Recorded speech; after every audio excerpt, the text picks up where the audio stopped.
What's up, everybody? What up, Cool Blue, Bronson, Big Max? How you guys doing today? Lost my window. How is everybody doing in YouTube and Twitch land? Coming at you on both both platforms at once. What up, Jasmine? See, why did I go back and forth for so long? It's like, do I want to do YouTube? Do I want to do Twitch? Yeah, just do them both. You know, Reaper, how you doing, man? Long time no talk. Hope all is well with you. Big Max, how's it feel being back in the game? I'm in both chats. Oh, channel? Let's see. Let me see if yeah, I'm in the normal 8895.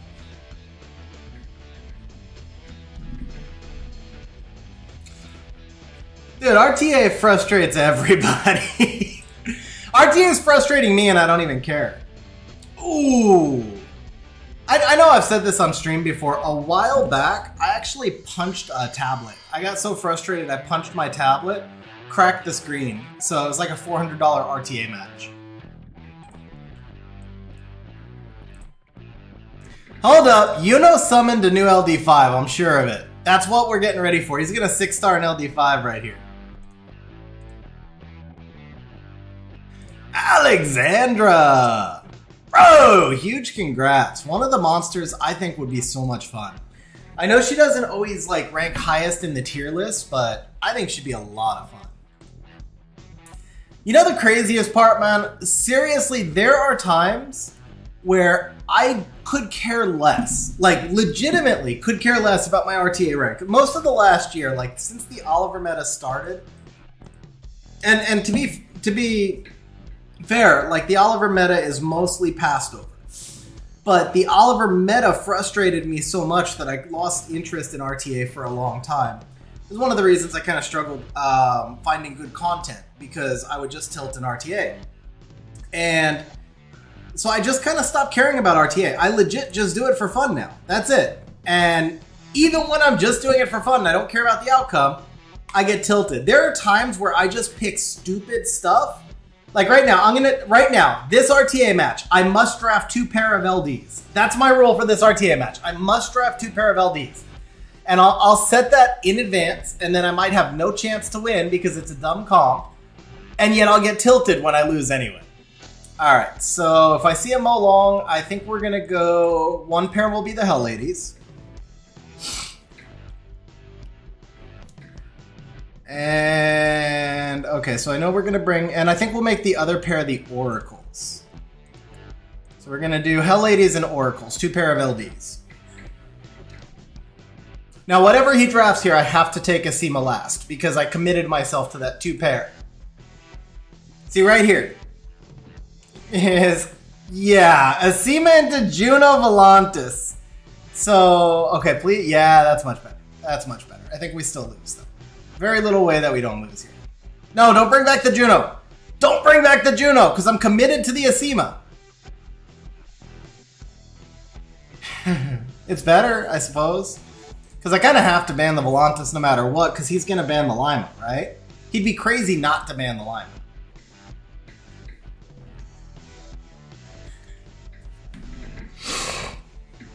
Now, I guarantee you, this is an absolutely idiotic... Wow, he didn't ban the Lima. Even so, this is an idiotic draft, but if he luck sacks me, I'm still going to go on tilt. Like, that's just how it is. RTA tilts you no matter how little you care.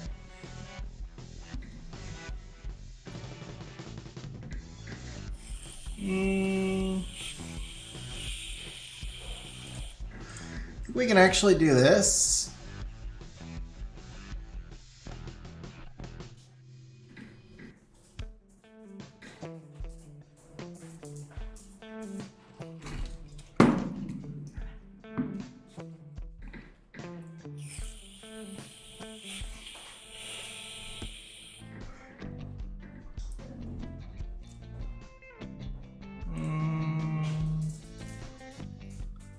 I am fine with this. Don't crit. She has like 15 crit rate. Perfect. That's what we were hoping for.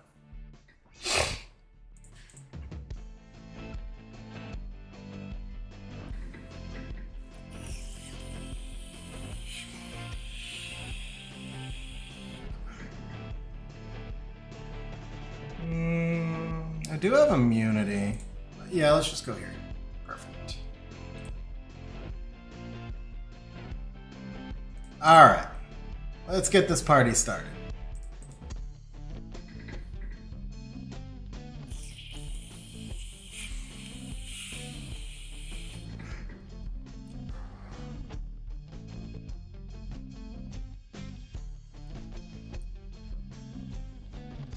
See, right there. Why you gotta proc, man? Why you gotta proc? Gotta proc because he's on violent runes. I get it, but still.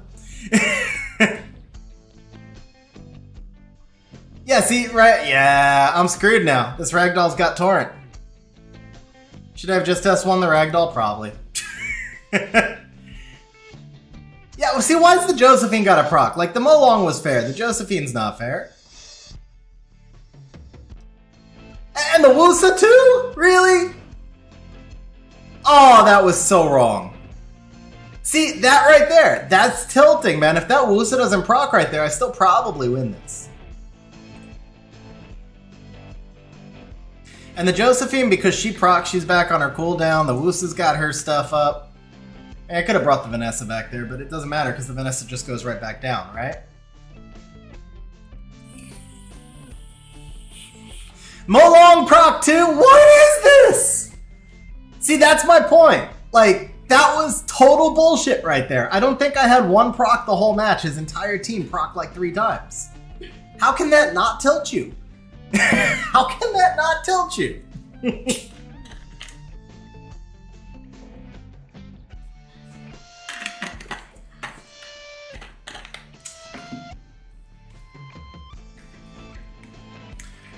Alright, let's see here. We'll do one more. I'm waiting for Shmo right now.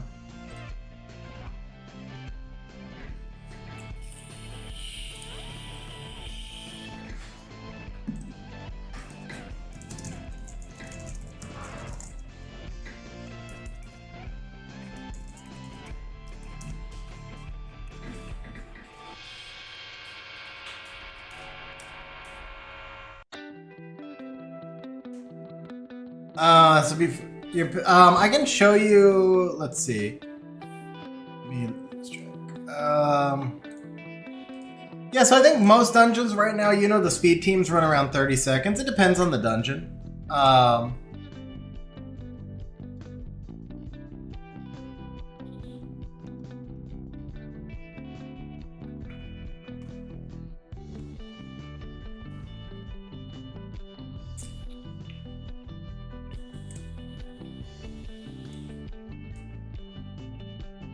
Let's do this.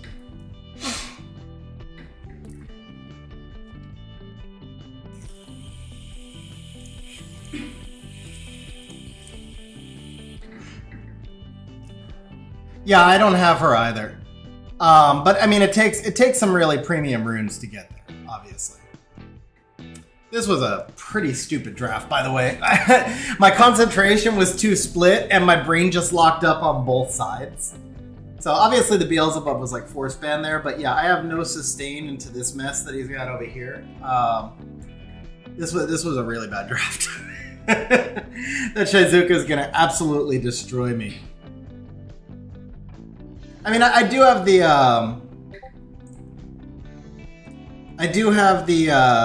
Ritsu, but yeah, he's got 2 chances to proc. Well, he doesn't even need the second chance to proc. Yeah, I lose instantly. As soon as I miss that stun, I lost. Yeah, if you draft him at the right times, I'm screwing around right now. This was not the right time to draft him. But yeah, I actually haven't used Ritsu much since they changed him. I'm hesitant to call it a buff because I don't think it actually is that much of a buff. But before the change, he was really effective in the right situations. He was a great Juno counter. He was an all right Shizuka counter. But like I said, this was just not the right time to draft him. And then also banning the Dumon was a mistake. Yeah, that proc's fine. I mean, it's unfortunate, but it's fair, honestly. Like, it's just a bad draft. I mean, it was really unfortunate that I missed the Lima, but you had to expect one of the two was gonna proc out anyway. So it just made it easier for him when I missed the Lima. Is all.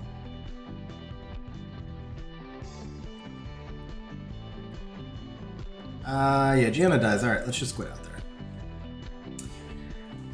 So I build mine on max accuracy. Yeah, that's my Ritsu build. I guess he's off max. I think I swapped a rune on him. Oh no, here it is. Yeah, 14 ac. Yeah. So mine's on max accuracy. I really like this build, but it's a much slower build, obviously. For the speeds of the teams that you run, I don't think that's effective. And then he's harder to put the stats on. But just using him... yeah, let me see if I can do like a Volantis draft, because he's really good with Volantis. Nah, they're not going to let me do Volantis here. Okay. So...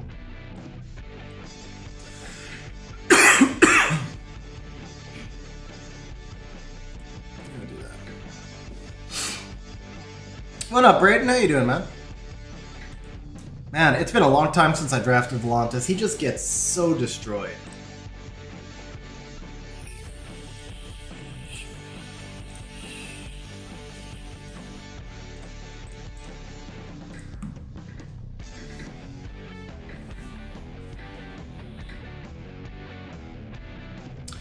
Oh, that's ugly. So if he bans this, do I have enough damage? I can sort of control it here. I got double defense breaks, I got sort of double damage dealers, but he's got too much sustain. I'm never going to get that thing down.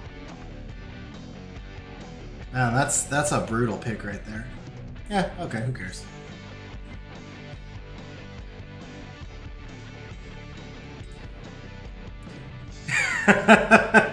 Braden, if you see what I'm drafting right now, you may as well RTA. I'm not exactly going try hard here. Really not exactly going try hard here.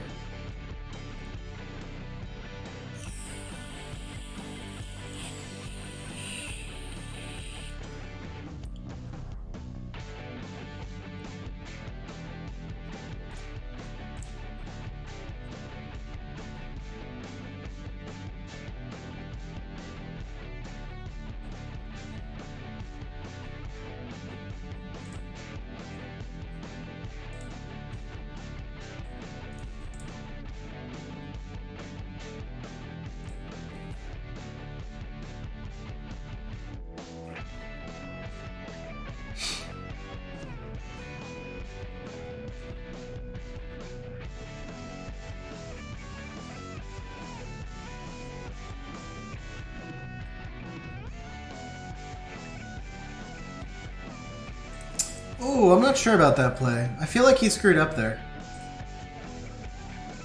He just gave me yeah, I feel like he screwed up there. He should have killed the Ragdoll a second time.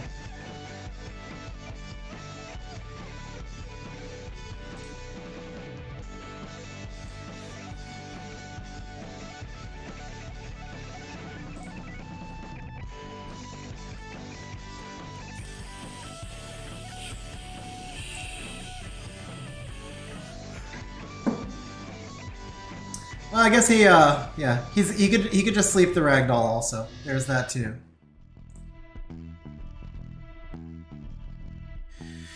Yeah.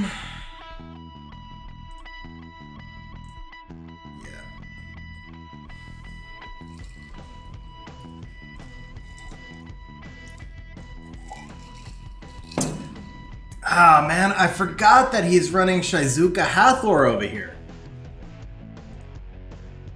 Can you proc? No, of course not. He's gonna literally kill this Ragdoll with just sleeps and then 1 damage. What the fuck is this? I mean, like I said, I'm not going try hard, but come on, man. Seriously, come on with this.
actually can proc. I think I go for the stun here, right? Yeah, of course not.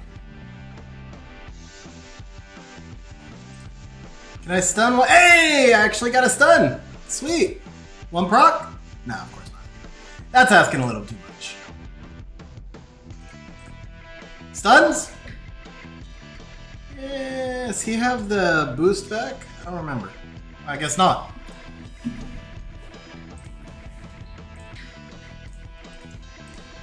So that's one of those you have to go back with. It was a stupid draft on my part, obviously. Start with that. He made a big misplay by not killing the ragdoll earlier, obviously. Then he just started like going crazy luck sack, and it looked like I was completely trashed. And then I started going crazy luck sack to win at the end. I have no idea if I should have won that. Absolutely no idea. I mean, I think I should have won it, but then I wasn't really tryharding. I don't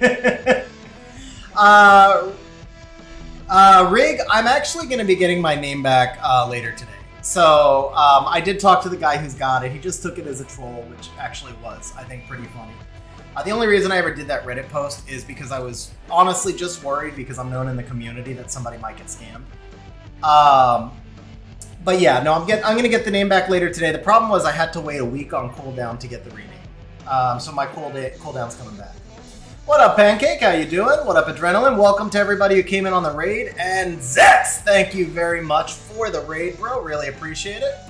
I was kind of focused on RTA there, but yeah, Zex, thank you very much for the raid. Welcome, guys who came in on the raid.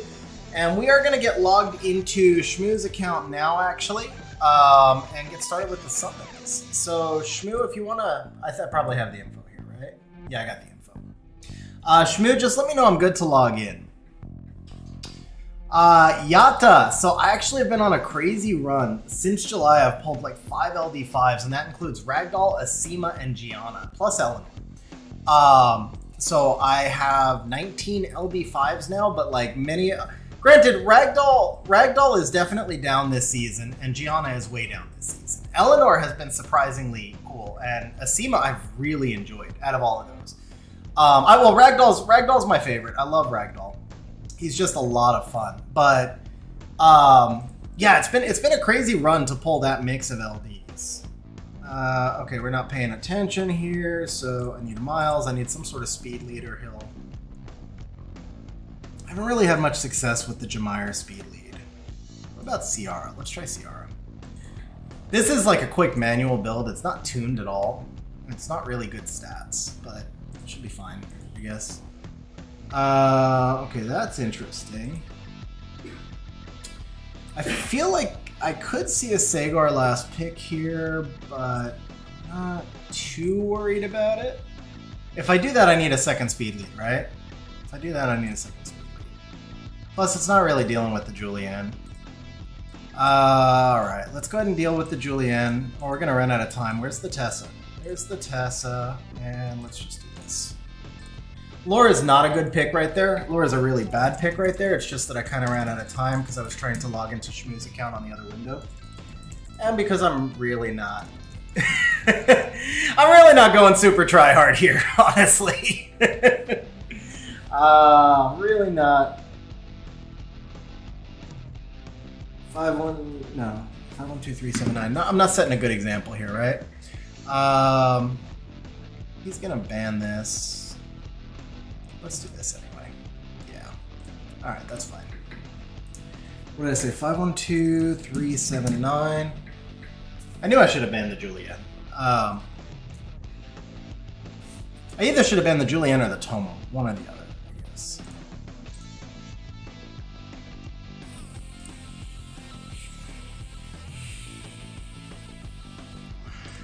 Yeah, let's do the defense buff.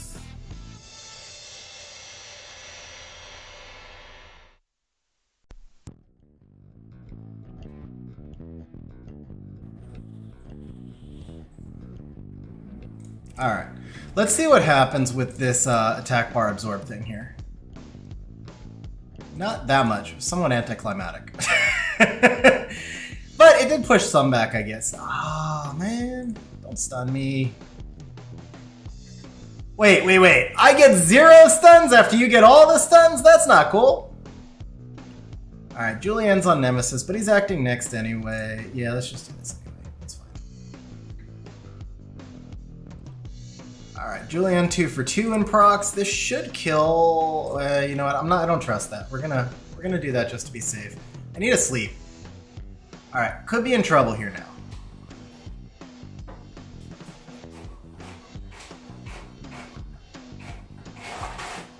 Max res Miles for the win. Ooh, that was helpful. That was very helpful.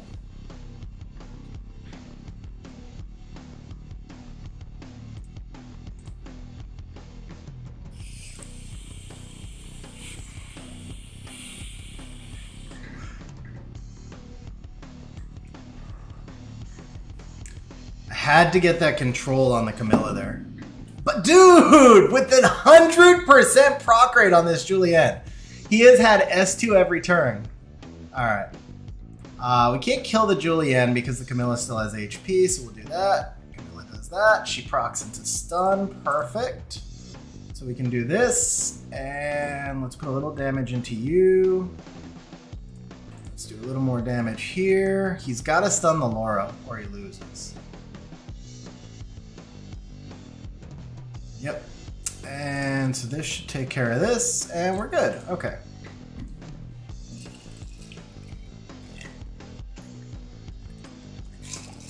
All right. That's enough screwing around in RTA. For those of you who came in late on, or for those of you who came in on the raid, the way the RTA started, I actually, at the start of the stream, I was talking about how, like, I really don't care about RTA, and yet somehow I can still go on tilt when I'm playing, even when I don't care. Like, I'm legit going in there with just straight up stupid drafts that make no sense.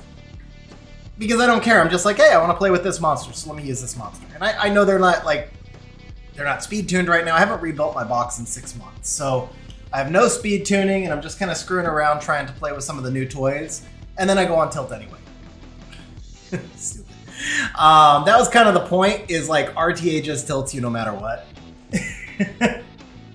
When am I posting more on YouTube? So I have several videos mapped out. You know, I took my little break. It was about a 2.5, 3 month break, I think. Just trying to get caught up with real life stuff, and I'm getting there. I'm pretty close now to like getting all the stuff that I didn't do for the last 4 years while I was streaming back. I would say, I hope the videos are going to start to come this month, but if not, then they'll start to come in January. I did a YouTube stream. It was a stream, but it was basically a video where I showed my Steel Fortress team, which I can pull this up now. You know Reaper, by the way. Yeah, let me. You asked me to look at your times. Let's see if we can still pull that up. Yeah, here we go. I don't mind taking a look. Let's see. 53. So the dragon time could be a little bit faster. Necro looks good. I think that's your alt, right? You wanted me to look at this one.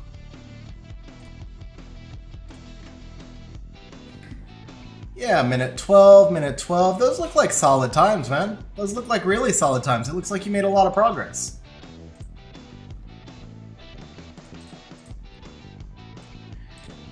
Alright, we are doing an update in the other Mumu player. I had to do like a whole bunch of logging in, jumping through hoops to get it. I hadn't used that instance of Mumu player in quite a while. And so the one that I'm logging into for Shmo to do the summon, so I had to do like I had to log in through Amazon, and then I had to do an update and just like all that jazz. So it took us an extra minute, but I am actually logging into your account right now, Shmo. Shmo, if you want to tell us some of your most wanted as well, it'd be cool. Put in a list and I can actually pin it in chat. By the way, happy birthday, Shmo. I probably should have started with that, man. So these are birthday summons for Shmo. Happy birthday, man. Obviously, first and foremost, I'm waiting for a code.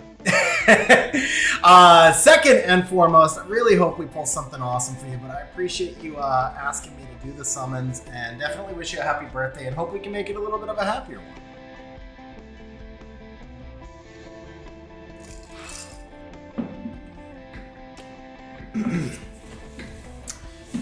Did I not hit end? I swear I was like just waiting for this to end.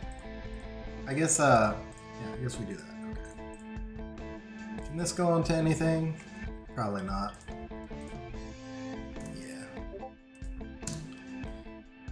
Yeah. Okay, so Shmo says just new mons. I do need a code, bro. Alright, so for those of you who haven't built the Steel Fortress team, this is actually the same team that was run for Steel Fortress 10.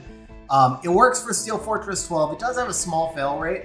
So it had a small fail rate on Steel Fortress 10. It's a slightly higher fail rate on Steel Fortress 12. I probably wouldn't recommend it if you're free to play. When I say small fail rate, it probably fails 3 to 5%. Maybe closer to 3, I guess. I've never had it fail a run of 30 on me, but I usually have one fail in the run of 30.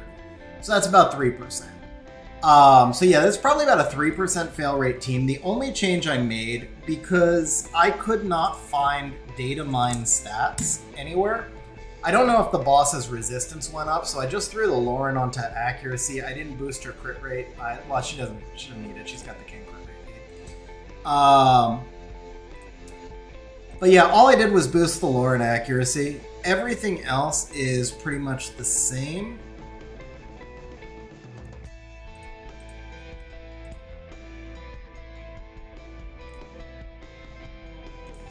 Let's do that.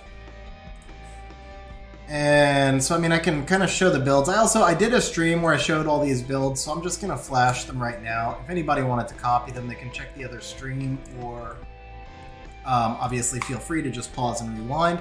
But if you haven't built a Steel Fortress 12 team yet, I kind of recommend it, simply because this is just absolutely bonkers. The drop rates and the speed with which your artifacts will increase. Seriously, like, I'm selling practically every artifact on my, and I had decent artifacts. I mean, I'm in Skyfall. Like, I wasn't OP artifacts. I was kind of middle of the pack artifacts, but they weren't bad. And I'm basically selling every single artifact that I had before Steel Fortress 12 came out, because the drops are just that insane. They really did kind of overbuff dungeons. So with that said, if anybody wants the exclusion settings that I'm using, you can go to channel 8895. I will share those in a little bit. We'll give people time to change the channel, and then I'm happy to share my exclusion settings that you can apply. The Rune ones are probably not for everybody. The Rune ones are a little bit more for late game players, but the grinds, I think, are fine for most people. The artifacts are good for most people. You just may need to drop the numbers a little bit.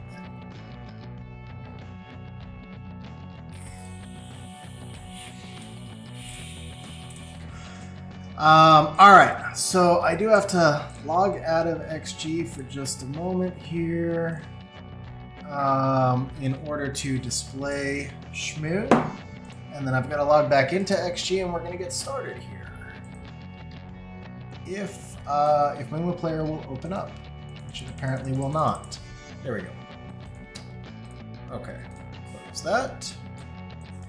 Let's go ahead and resize that. Should be good. What up, Elder? How you doing, bro?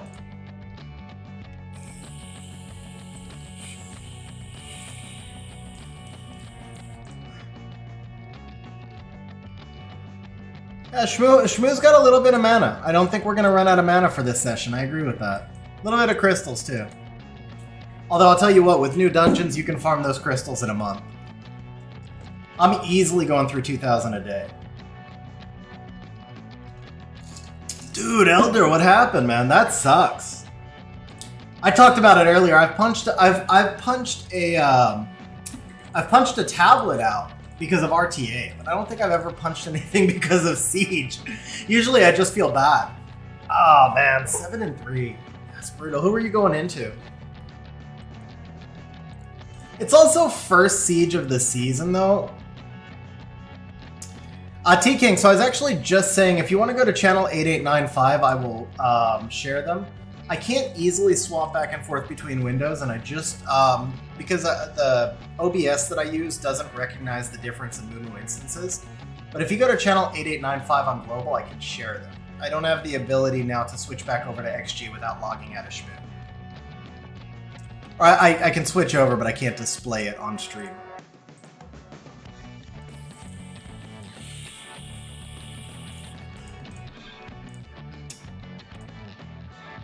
Alright, so let me go ahead and share those settings. Not Spiritual Realm. Steel Fortress. Okay, let's go ahead and share exclude settings into normal chat. I'll go ahead and share the grind ones as well. The rune ones I think are a little too endgame, and they're also really simple. The artifact ones, I'm still tweaking them. I'm still tweaking the artifact ones. I'm still tweaking the rune and gem ones a little bit. And the settings, both of them are tailored to my account. So even if you adopt them, you need to shift some of the sets around. But the actual settings themselves are really good. It's just things like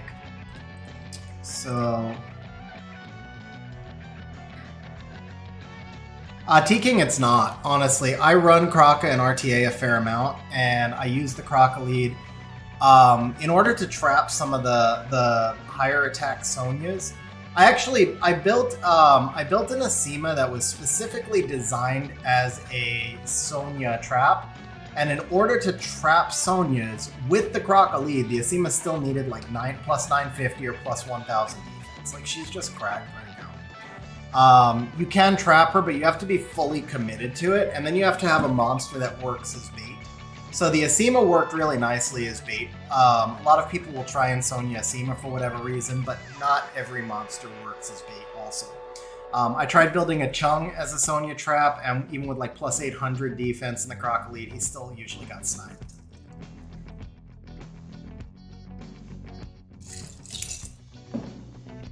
Alright. Let's go ahead and start some farming here. Just do that.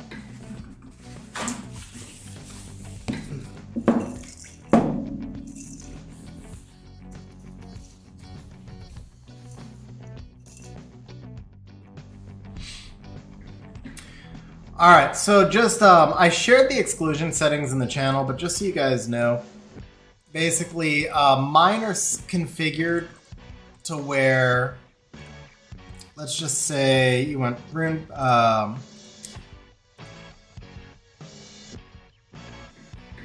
you know what, I'm just going to have to do this on my own account.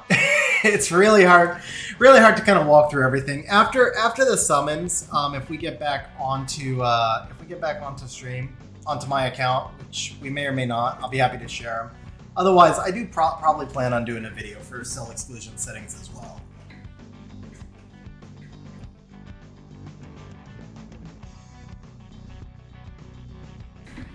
Dude, Elder, I mean, yeah, that's a really tough one, man, Elder. I understand, like, the 7 and 3 first siege of the season, you're recovering from tourney, maybe not fully dedicated yet after a week off.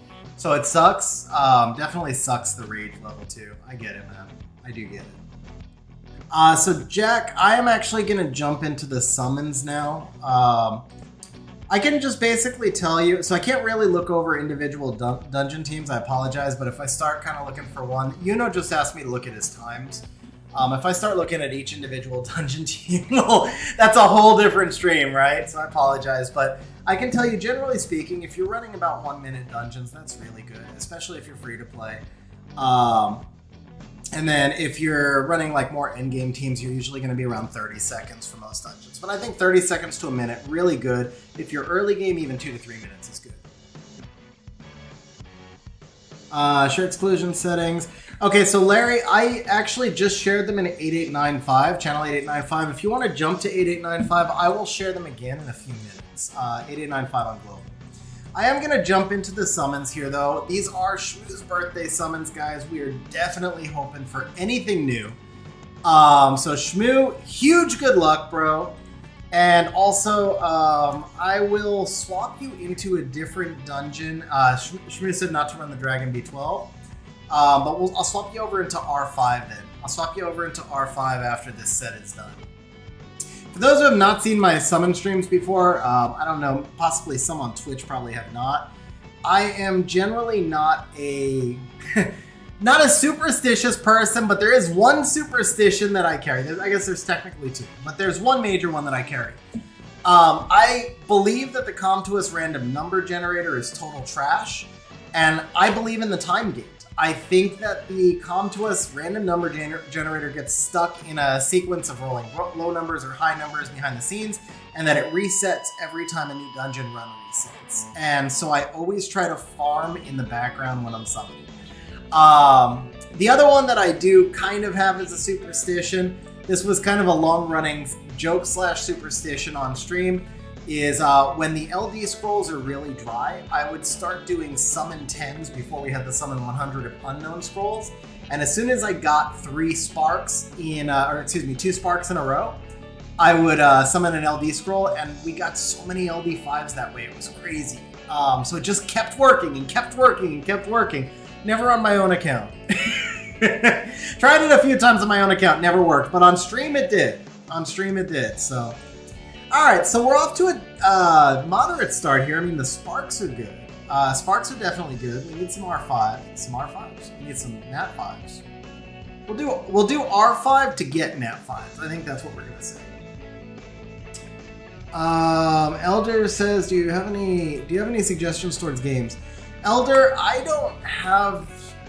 I mean, honestly, so like Summoner's War is my main game. I only play one other game right now. Oh, baby! I don't know if it's new or a blessing, but we got our first Nat 5 like 60 scrolls in. So I'm almost positive this is a blessing. Like, I'm almost positive Shmo has Heygang because I'm almost positive I summoned Heygang for Shmo. But we are going to double check and see if he's new or... Actually, you know what? I forgot. Since you can't feed dupes, you can actually check right here, right? Alright, I thought it was a dupe. Question is it a blessing?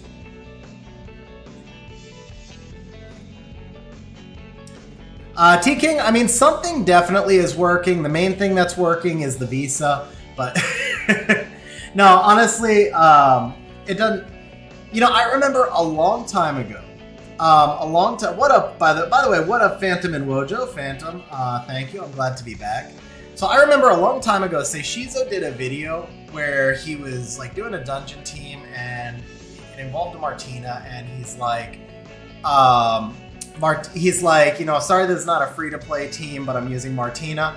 And I was like, bro, even if you whale, you're not guaranteed a Martina. She was like the last LD4 I got. Shmo says blessing or LDs. That's a good question. Let's take a look at your box. Oh, Elder, so I just said I don't actually play any other games right now.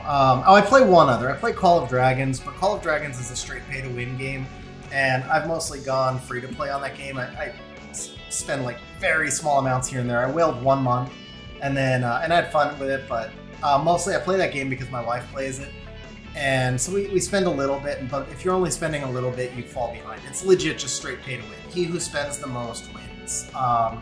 There is some strategy involved, but the strategy doesn't outweigh the pay-to-win aspect. So I can't really recommend it unless you're just looking for something to super whale in which case it's kind of fun. But if you're not looking for something to super whale in, then it's probably not the right game. So in that game, to get the strongest soldiers, you just spend 10 grand, straight up, and then you automatically get them. Not really any RNG or anything, you drop 10 grand. You got the strongest soldiers, and then you can beat 9 of any other player with those soldiers, pretty much. If you win like in a 9-to-1 fight. I don't have those soldiers. Jack, Summoner's War is not pay to win. I call it pay to play. First, let me just check Shmo's box, and then I will answer that a little bit more in depth. Yeah, pay for advantage. Pay to play is kind of pay for advantage. Alright, this is what I wanted to look at here. So we're missing Firecast.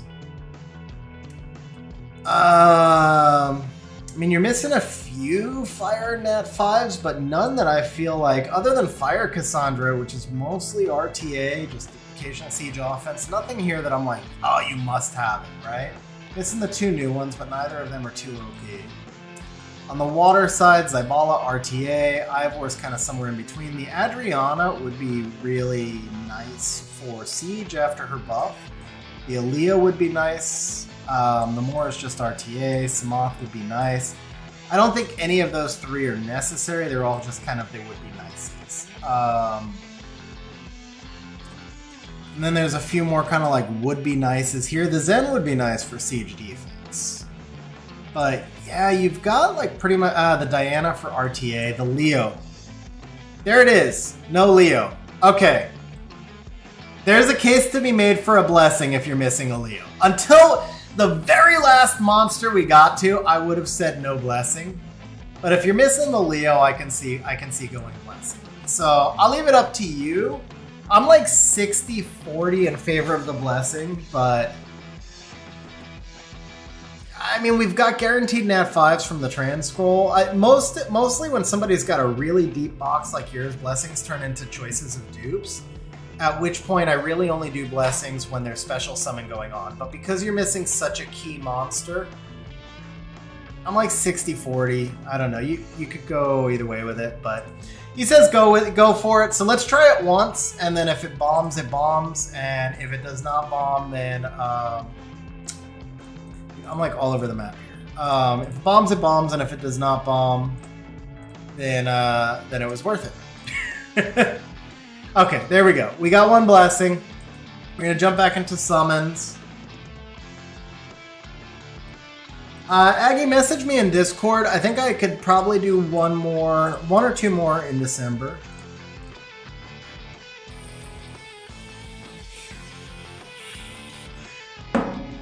Wow. Very first scroll, but it's a choice of dupes. Very first scroll, but it's a choice of dupes. What are the... I mean, so I'm not... Yeah, I don't really need to ask this one because Carlos is the only one of the two that you would even consider a dupe of. I would probably still feed it. Yeah, personally, I would still feed the Carlos, but... Yeah, the rates are pretty insane, though. I mean, that's actually still 2 nat 5s in 70 scrolls. So it's not like... It sucks they're 2 dupes, but Shmo's got a really deep box. And so 2 nat 5s in 70 scrolls is still pretty nice. Wojo dropping the member chat saying almost 2 years. Well worth it, Wojo. Thank you very much for being a member for 2 years, man. Thank you for being a member throughout my break as well. I really appreciate that, man. I appreciate the support. Full Blue doesn't Aggie have like 7K rehabs. Alright, so Jack, to your question about is the game pay to win? So, here's what I would say. By the way, Shmo, you said feed. Are we feeding for LD scrolls or blessings? Because if we're doing more blessings, I'll feed right now. If we're feeding for LD scrolls, I can just feed everything at the end. So just let me know if you want to continue with blessings or if that was just kind of a one-time deal. He says blessings. Okay, so I'll feed now. No, man, I really appreciate it, bro. I know for sure you stayed a member for quite a while, even while my content level was low. I really appreciate the time you support. Don't even think about it to cancel for it. All right, let's go ahead and feed the Carlos.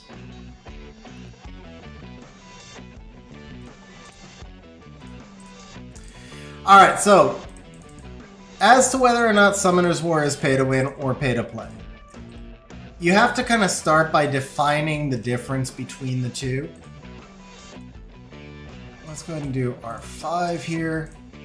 Pay to win is a legit, just straight up, whoever spends the most money automatically wins. There are a lot of games like that where there might be some skill in gameplay, but the skill is either very basic or it's just simply overwhelmed by power.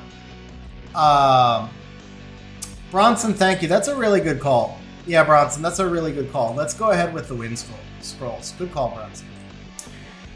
So, in Summoner's War, although there are monsters at times that are really annoying or really broken, even when we consider a monster to be broken, it's typically like 55% win rate in RTA, right? Or it's overly strong in Siege, but there is enough going on in the game that it is very possible. Like, we have free-to-play players in Skyfall. Some of them may be free-to-play now with accounts that had money spent on them in the past, but it is possible to be a free-to-play player and compete at Legend Siege level.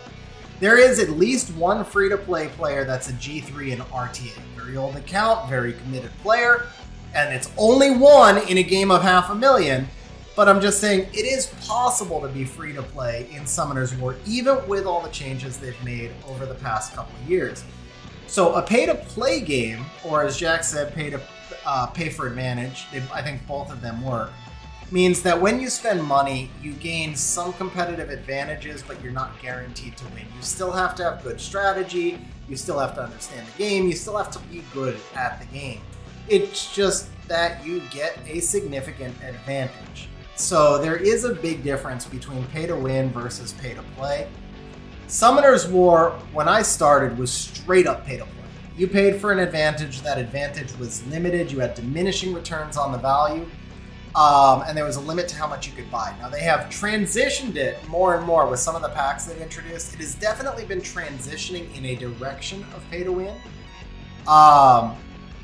It is more pay to win now. It is closer to pay to win now than it was whenever I started playing 6 years ago, right? It is definitely closer to pay to win now, but it is still, in my opinion, a long way from straight pay to win. There's just a line in there. So for me, like I said, it's pay to play. It's still a long way from pay to win. But if you're free to play, you are definitely at a huge competitive disadvantage.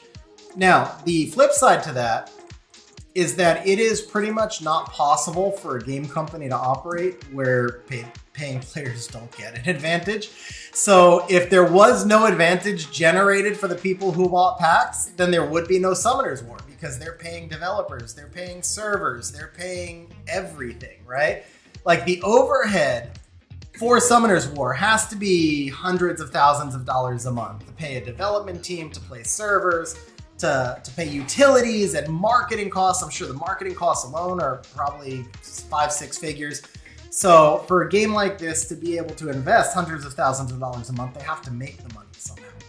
So I feel like there's generally a pretty good balance in how Summoner's War has approached it in that pay-to-play sphere. And that's pretty much my perspective on it. So 8 Voices says, once you purchase and put time... Oh yeah, so Night Dragon said, what's my opinion on account buying instead of working to grind an account for high rates? Night Dragon, that's another really good question. I would say I believe account buying has had an adverse impact on the game as a whole, but it's also something that's really impossible to avoid. So one of the reasons that it's amazing that Summoner's War has been around for so long is the tightrope that they've walked by really not giving into the community. At least not quickly. They've been progressively giving into the community more and more, but they held the line at things like summon rates and at things like limiting how many re-apps you could buy and rooms you could buy. Even when the whales were pushing to buy more, they held the line. And when the community was pushing for more free stuff, they held the line. And it was that fact that they did that, which was frustrating to all of us at times. Like Devilmon, man, back in the day, it was so frustrating that you could not get more Devilmon. It was so frustrating. And they wouldn't even sell them to you. You just couldn't get them, period. But the fact that they left you with things to continue to want to come back for month after month is part of why the game has lasted so long. But the flip side to that is when it's the evolution of a game that's been around for 9 years. There are so many accounts out there. You really can't stop the account sales. And honestly, it's really hard to bring new players in when people are that far behind. So they have been making the game progressively easier for new players to enter. Booyah! There's a new one! That is new, ladies and gentlemen. Welcome to being obnoxious in RTA. Welcome to being obnoxious in RTA. Happy birthday, Shmo. Another Nat 5 right here. Bro, happy birthday, man. All right, we do have enough for one more. Blessing as well. Man, we're still just like early on in the mysticals too. We haven't even really done anything. We're like 200 scrolls in. That's like 3 Nat 5s and 200 scrolls already. Dude, that's insane. Yeah, and you got another dupe here to feed too, it looks like. Or maybe it's just unbuilt. I don't think I saw that feedable before. Either way, we had enough for a blessing here, so. A lot of premiums, Jack. We got a lot of premiums. We've got, wrong one. I want to say it was about 100 and well over 100 LDs. So we got 21 all attribute. We've got 51. Okay, Shmo, I meant to ask you that and I forgot. Let me start to buy those now because they don't keep loading if I don't buy them. Shmo said to buy the devils, so let's grab this. Did we miss any, or did we get them all? Yeah, we got them all. Okay, cool. Yeah, this is a really huge Sesh Jack. So, yeah, it's 21 all attributes, 61 legend, 1 trans, and 6 SWCs, plus all the other scrolls. And then we have 91 plus 57, what is it? 58, 149, 149 LD scrolls as well. You know what? Historically, summon video recaps have never performed all that well. I would, for me, obviously for Jew Bagel, it's a huge thing. I think I either it's just because I'm not known for that type of video, or it's because I'm not good at editing that type of video. I'm not sure which. But obviously on a stream like this where it's more chill, I'm just kind of talking throughout the video about a variety of different things, like answering questions about pay to play and stuff like that while we're summoning. So I think it just doesn't work as well. But there are a lot of work to actually edit. So when you do a session like this would be a 3-4 hour stream, and you're pulling all the key things out of that stream, it's a big editing job, and then people don't really enjoy the content that much. So if I was going to invest, 5-6 hours into editing, I'd rather do that with something like new content, because people can already rewatch the stream. And then I'd rather do like a produced video that covers new content that we haven't touched on yet.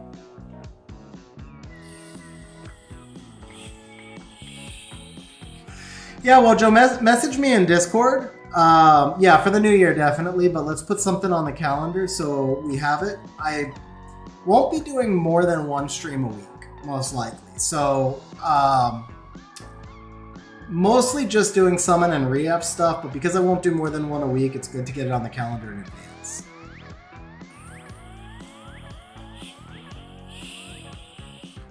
Where were we talking before? It's kind of weird having the 2 chats. For some reason, it doesn't thread properly in OBS. So I have like 1 chat on one window and 1 chat on the other. Is there a way I can? Let me see. Can I pop this out? Actually, you know what I can do? I think I can pop out. No, I can't. Yeah. Can I move this over? No. Yeah, it's just weird. It's just weird having the 2 chats. I'll get used to it. If I'm looking back and forth a lot, it's because I've got 2 chats on 2 different windows, basically. There's got to be a way to pop this out. Yeah, there we go. Pop out chat. Okay, cool. That's going to help a lot. I don't think I can pin it as an overlay, but I think at least I can pop it out. Skip there. And then we can actually, you know what we can do is pop this out as well. Let's switch this to live chat. And then we can pop this out. And we minimize this. There we go. That should make life a lot easier. All right, cool. Hopefully I can keep up with chat a little bit better this way. I'll get used to the multi-platform streaming thing. I just have to make some changes to my layout. But I think this will work a lot better for right now. So we've got Twitch on bottom, we got YouTube on top. Maybe we go side by side. Yeah, let's go side by side.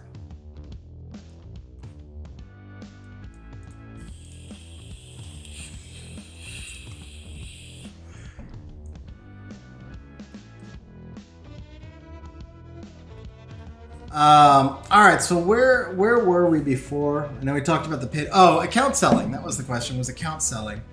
Yeah, I mean, basically the bottom line here is I think account sales, I don't know. I guess there's good and bad to them.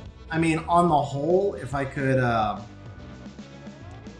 oh, SES. I can't pronounce the whole name. I apologize, but SES. That's awesome, man. I'm really glad you found the vid useful.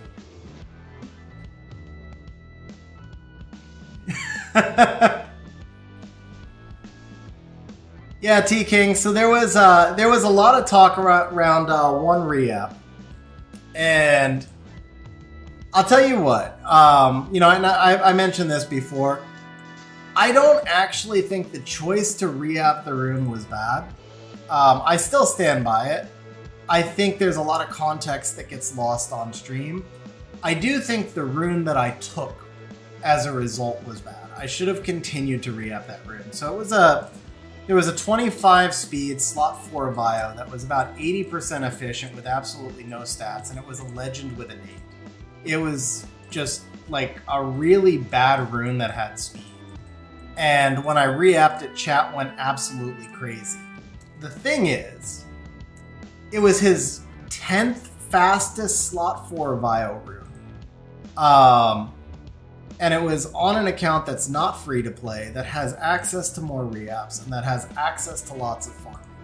And a lot of that context doesn't really come across on a re-up stream because I do make re-up selections differently if I know somebody is free to play, and I make re-up selections differently based on the stage of game that somebody is at. So if I see a rune that's your 10th fastest in slot and you're at a tourney level in Siege where you're basically rune swapping on a regular basis anyway, and the rune has no other stats, I mean it's literally just an empty rune, then it's one that I view as a re-up target. I would re-up it on my own account. If you're on a free-to-play account, or if 25 speed is your fastest rune or any of a dozen other things, then it's not a re-up target. So it's not a re-up target for a majority of players, but it is a re-up target for some when it's the only re-up target that remains. And it was just about I think it was the last violent rune we re-upped. There was no other targets left. So anyway, what happened is chat just went absolutely crazy, and as a result of like kind of arguing with chat, which I probably shouldn't have done, I just got drawn in. No, we're talking about speed, grinded speed. So 25 grinded is just a triple. And yeah, I mean, if you're farming in the B12s right now, you should be dropping, well, I can't say should, but like I farmed, when I farmed the other day, I dropped a quad and 3 triples in like 6 hours or something. I mean, the runes just drop so fast right now. Anyway, as far as it goes, I wound up just taking a rune that was more efficient but not really great because I just wanted to move the content on with stream. I got tired of arguing with chat. That's my own fault, 100%. It was near the end of when I slowed down on streaming, and I think I just needed a break. That stream was, oh, are you kidding me? Well, let's just take a second Oliver in a row.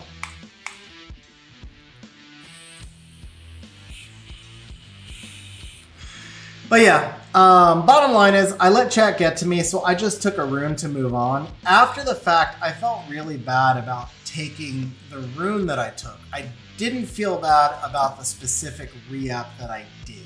I stand by it was the correct choice. Not everybody will agree with that, and that's fine. I mean, everybody's got their own perspectives. I think it was a re-up target, but I think I made a mistake with the rune that I took. And that was just one of those things. I allowed myself to get kind of pulled in, and it was one of the things that led towards me taking a decision to take a break from streaming because I realized that I was just I just needed a break, basically. I've been doing like 18 hours a day, 7 days a week for 4 years between work and YouTube. Maybe not 18, but 14 to 18. But it was definitely 7 days a week. It was like 18 hours a day, 7 days a week for years. And just needed to take a break for some kind of like breather, and gained a lot of weight while I was streaming too. Got a long way to go to lose it back, but I am getting a lot more active again. Just starting to get back into shape. We're getting out, playing a little bit of basketball. I should be picking up racquetball here again soon. Just getting out of the house a little bit. And that's one of the reasons I won't go back to streaming more than once a week either.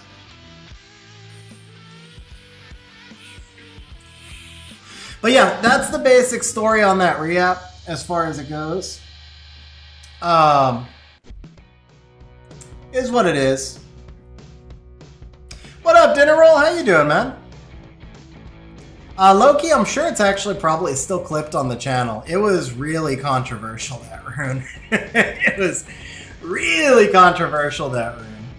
Twitch community has some strong opinions on, because that particular stream was on Twitch, Only Twitch. Twitch community has some really strong opinions on what is right and wrong for a re-up. Bro, Jack, that's just an insane rune, man. Huge congrats. Huge congrats.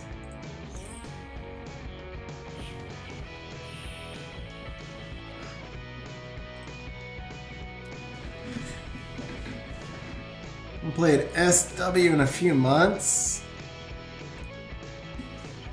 So is it... I'm not sure if you're telling me that I should try and re-engage you in SW or I should try and make like a really boring stream so that you don't want to play. I'm not really sure which way you're going with that.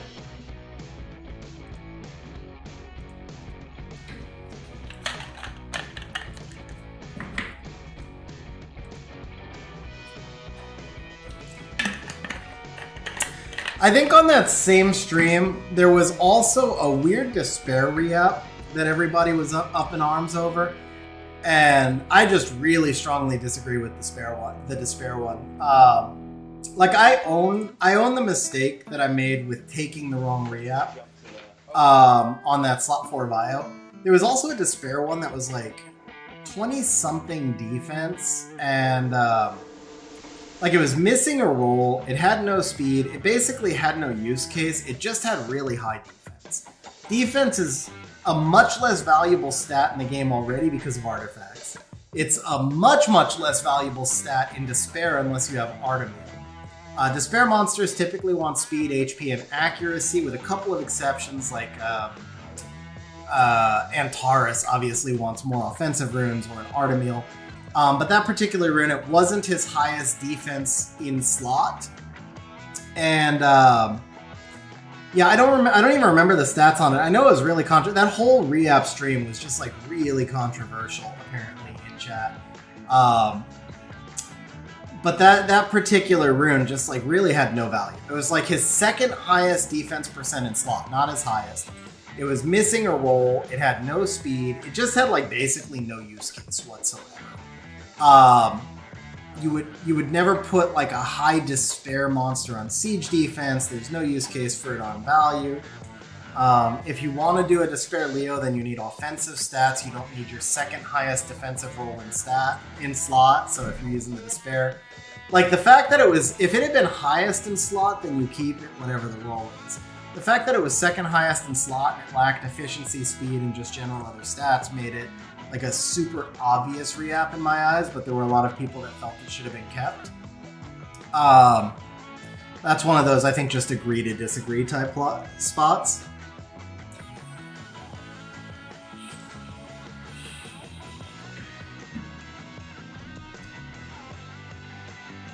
And I mean, that's the thing. A lot of these runes are... some runes are actually just like kind of account specific or spend specific as well. I do think that's a really big factor. A rune that I would never keep on my account, if a free-to-play player's account was equal to mine, there are still many runes. Oh, is this it? Is this? I thought I saw the stutter. But yeah, that's because I didn't. That's what it is, because I didn't click the thing. I didn't click it to skip. Yeah, but I think context matters a lot. So if Com2uS like carbon copied my account, gave it to somebody who was free to play, and then told me to clean the runes on both accounts, I would still keep a lot more runes on the free-to-play player account than I would keep on mine, because the expectation is that I'm going to be able to farm 5 times as much, that my general rune quality is going to increase at a faster rate. And so one of the things that comes with managing a deep rune box for somebody who farms a lot, like farms 4,000 or 5,000 energy a day, you have to be a lot pickier about the runes you keep, because there's a limit to how many runes you can have. So when you're dropping 20 usable runes a day, it really does add up over time, and that informs some of your decisions. Going back to the whole pay-to-play versus free-to-play versus pay-to-win thing, I think this applies really to anybody who spends enough on the game that they just can farm all day long. Their perspective on runes would be a little bit different, and this is the advantage that Jack was talking about earlier. Your perspective on runes is going to have to be a little bit different, because if you keep every possible rune, then your cleanups are a nightmare. because what happens is you get like 6 runes that are just the same rune. And how do you decide between them? So it's a giant pain in the ass to actually do clean. And when I say 6 runes that are the same rune, I mean like, let's say you've got a legend Vio rune with like, let's not use a legend innate. Let's say you've got a hero, because that's a much easier set, right? Because there's no reap possibility. You've got a hero Vio rune, slot 3, 8 accuracy innate, starts with really good rolls. It's got 8 HP, 8 defense, 6 speed, 6 crit rate, max rolls on everything. And then you roll the rune, and it gives you like 1 mid-roll into each stack. That is an ultra-efficient rune. So now you've got like this hero rune with like 8 accuracy, it's got like 10 speed, it's got like 12 HP, 12 defense, 12 crit rate. Super efficient rune. Once you've grinded that rune, it's well over 100%. But it's just one of 100 runes that all look the same on your account, and there's virtually no difference from rune to rune. Like maybe one rune has 13 HP instead of 12, one rune has 13 defense instead of 12, but the degrees of difference are so small that there's really not a practical difference between those runes. And yeah, it's 105+% efficiency rune, but it does you no good to have 8 of the same rune when there's a very small use case where you probably only need 2 or 3 of them. So that's the distinction between somebody who farms at a high volume and somebody who farms at a lower volume. The high volume player will get lots and lots and lots of that rune that I just explained, and they only need a few of them. The low volume player will get a few of those runes that I just explained, and they need to keep all of them. But in most cases, the high volume farmer should still be keeping the first X, 3, 4, 5 of those runes that I just explained. They just don't need to keep the 6, 7, 8, 9, 10 copies. That's kind of the difference there. And I think that's where some of the perspective, some of the confusion, I don't want to say confusion, some of the differences in perspective on what should be a re-up target comes in is because we all look at it from the perspective of our own accounts. But when you're re-apping for someone else, you have to try and do your best. I'm not saying I'm perfect. I've certainly made mistakes, but you do your best to try and re-app from the perspective of that person's account. So I do actually ask people before re-app sessions, if I don't know, sometimes I know. But if I don't know, I'll actually ask people before a re-app session, like, are you free to play? What level siege are you in? Stuff like that. I try and get a feel for their account, and then that impacts some of my decision making when it comes to the re-apps.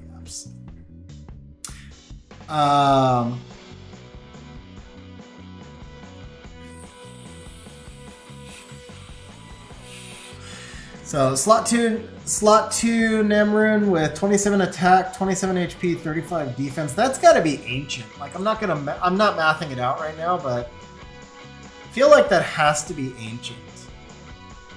Yeah, that rune's pretty bonkers. But I feel like you started with 17 attack and grinded 10 onto each or something like that. Because the 35 defense is a double, and then the attack and the HP are 1 roll each, and the 8 crit rate started. So that rune's absolutely bonkers. It's got to be like 130% plus. It doesn't need... it would benefit from an innate, sure. Throw 7 crit damage on it, it's just that much better, or 8 accuracy either way, but it doesn't need the innate to be that bonkers efficient. That's more efficient than the best rune on my account. I'm almost positive, without doing them... Well, I can do the math real quick here. So it's 54, 89%. 89 divided by 8 is 11 1/8. And then 1.3 for the crit rate. So that's 12. We'll call it 12 and a half rolls. So that is 124, 125% efficient rune. So it's actually about equal to the best rune. If you're right around 124, 125 on that rune, it's about equal to the best rune. Alright, so our Nat 5 rolls have slowed down, and I just saw that farming slowed down as well, so that does make sense. Going back to that superstition we talked about at the start, we have still gotten 4 Nat 5s. We're still ahead of rates. We're just in a dry spell, especially because 3 of them were dupes.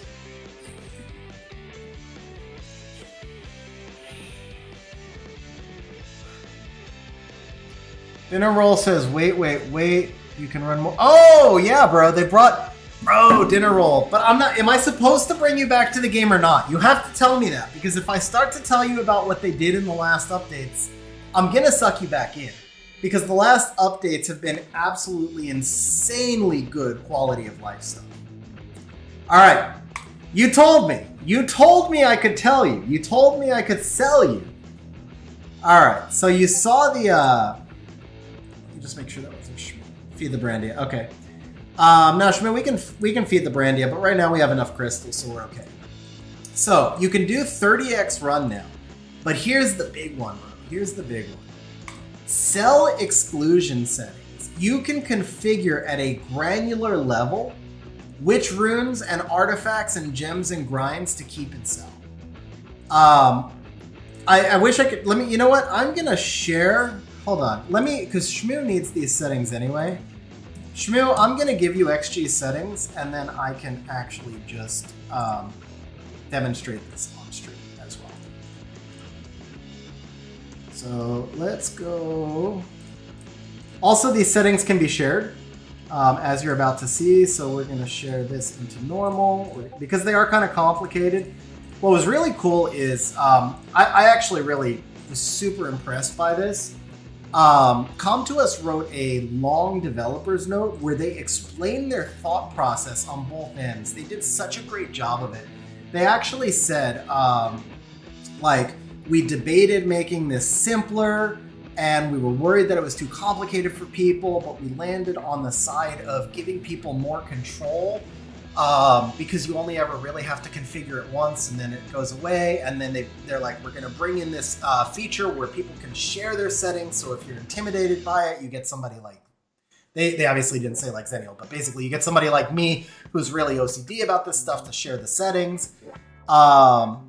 So yeah, they also increased the drop rates to like a bonkers level. Just drop rates are just so insane in every dungeon. Mana has been increased.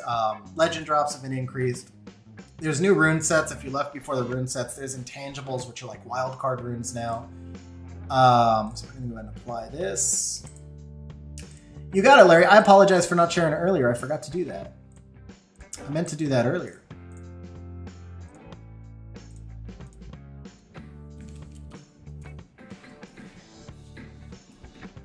Yeah, I would actually say it made it fun even for me to farm because I'm actually seeing progress, man. I'm actually on my account, I'm seeing progress. So now that those are applied, I can kind of show you the configuration on XG. These do need to be, guys, huge disclaimer, these need to be configured to your own accounts. These are tailored to mine, but the concept here applies to everybody. Proximity, the mysticals happened already, but we haven't hit the premium stuff yet. So T-King, I agree. There's a few functions that I wish were there. Like I wish I could separate by speed, attack, you know, like by attack percent, HP percent for slot 2 and all that. I wish there was a little more control, but I understand. First of all, this was a huge feature and a new feature, so Com2uS rolled it out slow, and they were afraid of making it too complicated for people. So I actually give Com2uS an A++, even though it's missing things, because they did a great job of communicating it. They expressed their concerns. They were afraid that they didn't want to make it too complicated for people. And it's just such an amazing step forward. Like, yeah, there's a few things I wish it had, but I can't knock Com2uS for like trying not to scare people off either. What up, Isaac? How you doing, man? We got an Oliver. So that's the best thing so far. We got, I think Shmo said he's been wanting it for 2 years. So we pulled Oliver, that was new. We've had 4 Nat 5s, 3 were dupes, unfortunately, but we are ahead of rates and we did get the Oliver, so I think we're doing pretty solid so far. All right, so gems grinds. I'm gonna show you guys this real quick because I don't want to I want to make sure we get Shmo's reapps and summons, but I feel like these are kind of important to share. So real quick, the way it's configured for me, and again, please configure this based on what your account needs. This is configured to my account's needs. I keep 5 each of these legends. So this is all flats for both gems and grinds. So I keep 5 flats of HP plus attack plus defense plus crit damage, resistance, accuracy for every rune set. That's just the number I chose. You can adjust it pretty easily just by going up or down. You can adjust by set if you want. Some people might choose to like not put a cap on bio. You can do a different exclusion setting as well. Smooth Gaming, yeah, I can reshare again. No worries, bro. No worries. Yeah. Alright, so there is runes. there is artifacts, and there is gems and grinds.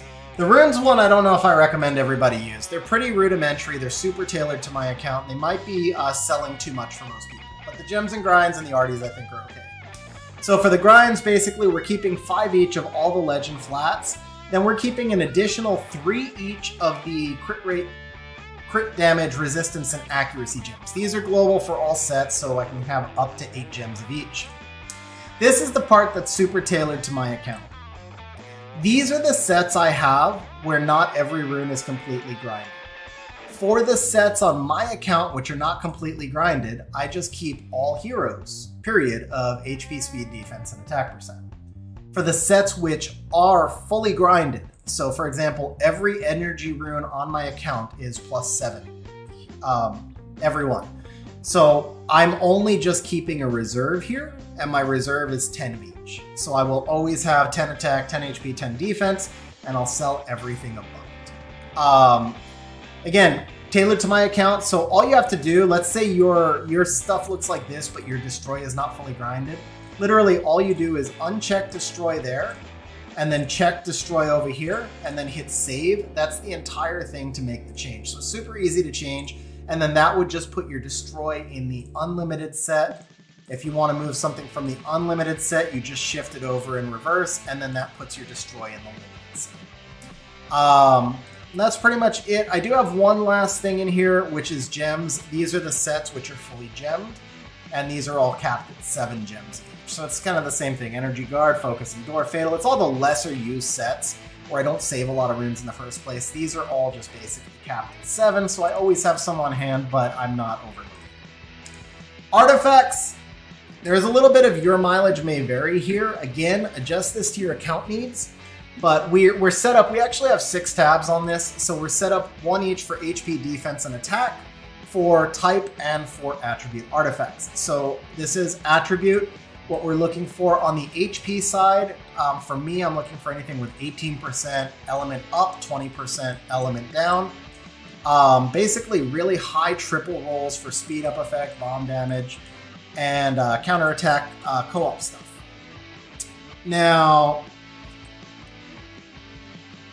the attack up percent, also if you click on this, you can see in the top what the max value is right here. The max value is based on legend. So if you don't know off the top of your head what the max values are, this is basically saying 25% is a max roll quad legend. So we know 20% is a max roll hero, and since that's what we're configuring this for is hero stuff, I went 20%. I'm just, because these are the HP ones, I'm only keeping a max triple on this.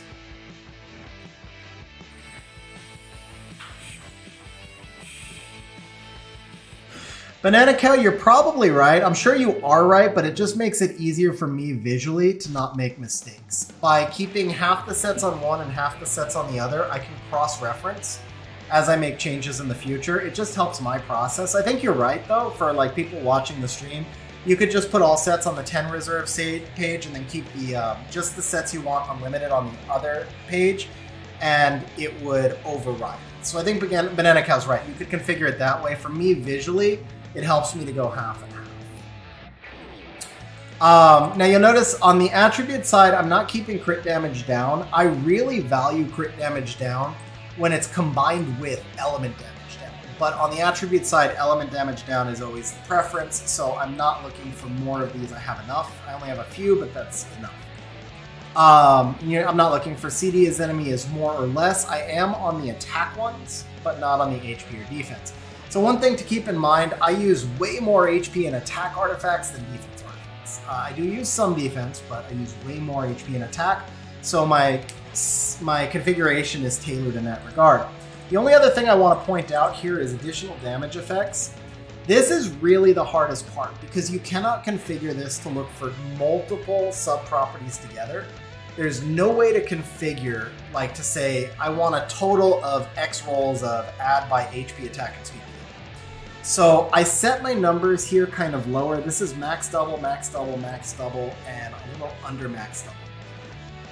There are still some good artifacts that will be sold with this configuration. This is literally the reason I'm talking to you guys about this right now. There are some good artifacts that will be sold with this configuration that have the potential to be 3 or 4 additional damage properties on 1 artifact, and they're getting sold because maybe it was only a single roll into each. So if you really lack on additional damage artifacts, or if they're really important to you, then these numbers here need to be lower. But other than that, I don't have a way to actually make sure that you can keep those and still be able to parse everything out, because if you bring this down to like 0.3, for example, then every single artifact that has additional by HP with 0.3 will be kept, and a lot of those artifacts are the ones that are garbage. So this is the trade-off that I made, is by choosing max doubles, but this is a year mileage type.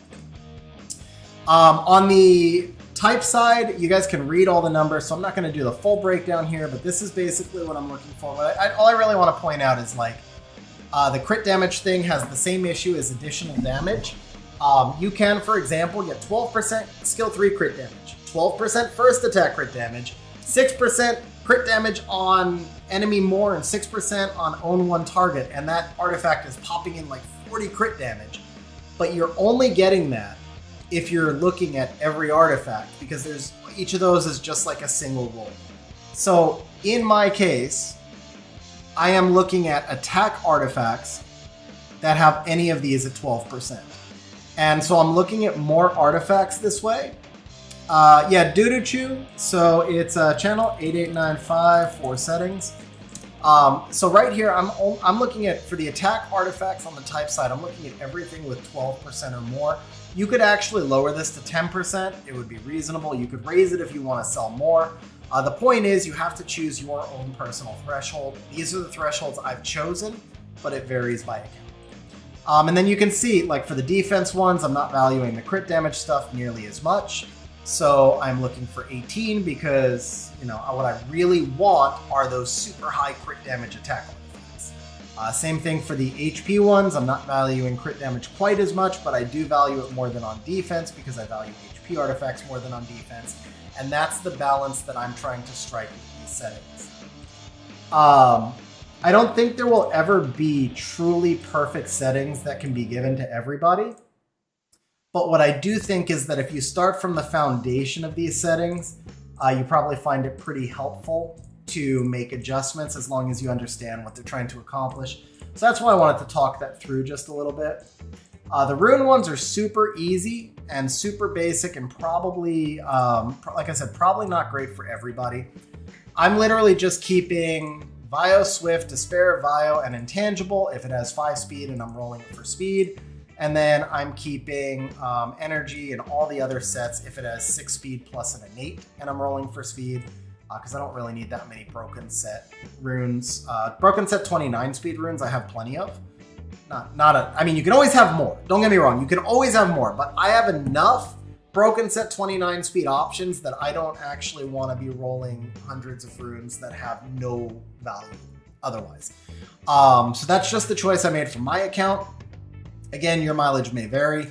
I would recommend for most people, if you are not an endgame account, for most people, I would recommend adding this particular configuration to your settings, which is to look for probably a 7, a 6, and a 5. And this should be on Blade, Rage, Fight, probably Vio, Fatal, Will, Intangible, maybe Swift. Swift is a little bit iffy. But for most people, at a minimum, I would recommend rolling all the, at least max crit rate, max crit damage. But some number in these range, depending on the level of your account. Attack, crit rate, crit damage on the main offensive sets, which is Blade, Fatal, Rage, Violent, Fight, Intangible, and Will. Kind of your mileage may vary. Nemesis is not really very useful for PvE because it screws up speed tuning. And you generally won't put high offense Nemesis units on a siege defense because they're not going to cut if they have no HP anyway. But it's your mileage may vary. Again, this has to be tailored to each individual account. Everybody's got different runes, different strengths, so I can't really give an answer for any individual account, but I can say that, you know, I would do something in this range and then add more sets if you have specific sets where you're lacking.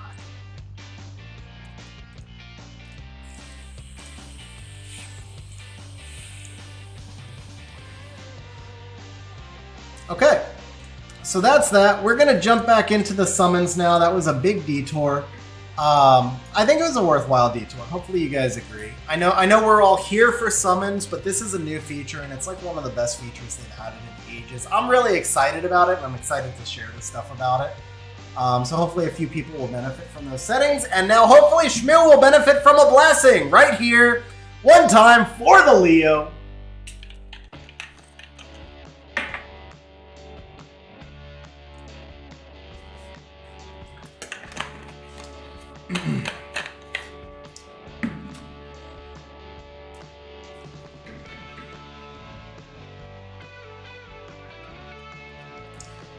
What monsters do I have on seal? I personally currently only have one monster on seal, which is Camilla. There are other monsters I believe would be fine on seal. It's just that I didn't farm as much seal as was necessary to get the speed that I needed to run a lot of seal sets. But generally speaking, any monster that has a high volume of inability or disability effects, those are the ones that I would recommend putting on seal. So Camilla has a 2-turn cooldown skill 2 inability effect, and she's usually used in very long fights, which means that the seal effect will pop out from time to time. And if the seal effect pops out right when she disables a monster, it can't proc out of seal. Tractor is another monster, skill 1 stuns, so Tractor would be good on seal. I just didn't have the right seal runes for him. And you also do still need some destroy. Like in most Tractor offenses, one of the monsters at least has to be destroying, but usually you want at least 2 destroy units. So Tractor tends to be on destroy more, but I think he's viable on seal, especially depending on where you're using him. Like if you're using Tractor into a defense that has no sustain, and I think seal is probably, if not better, it's at least really good on Tractor. But yeah, basically any monster that has inability effects on a low cooldown, especially if they're AoE, I think seal is a really good rune set. I think seal is mainly an offensive rune set.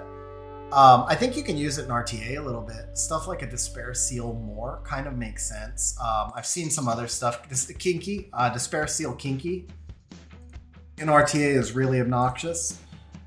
So I think like seal can pair well with Despair, and I think it pairs well into monsters that are designed for long fights, basically.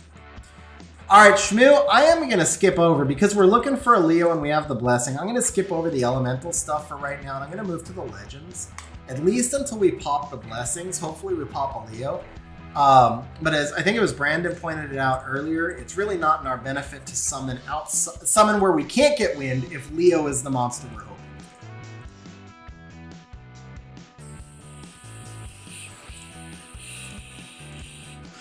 Alright, so we got 4 Nat 5s in about 800 scrolls. It was actually closer to 900, so I think did we get a 5th Nat 5?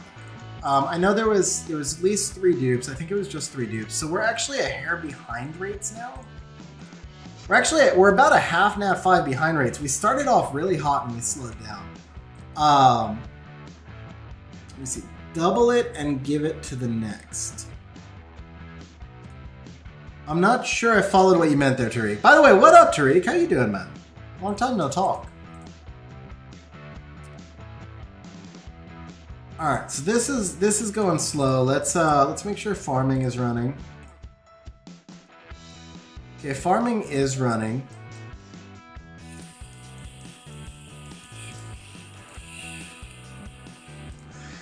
All right, just to kind of break things up here a little bit.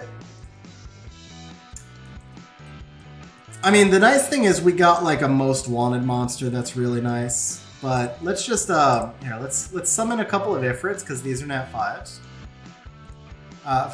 Ooh, we got the bad RNG out of the way. We got the bad RNG out of the way with the Ifrits. There we go. Got the bad RNG out of the way with the Ifrits. All right, we're gonna do some unknown scrolls. Again, just kind of want to get some of this bad mojo stuff out of the way. Then we'll go back to the legends. I see 1 spark there. I see 2 sparks there. Okay, so that's all right because we don't have that many to break things up. All right, let's come back up here to the legends. At least we're doing this with like stuff that can't summon LBs.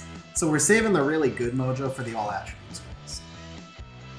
Fire Ezio, is that the one that blows up dots, or is that the one that has like the scaling ignore defense? I still struggle with some of the new monsters. So I don't really know like all their names yet.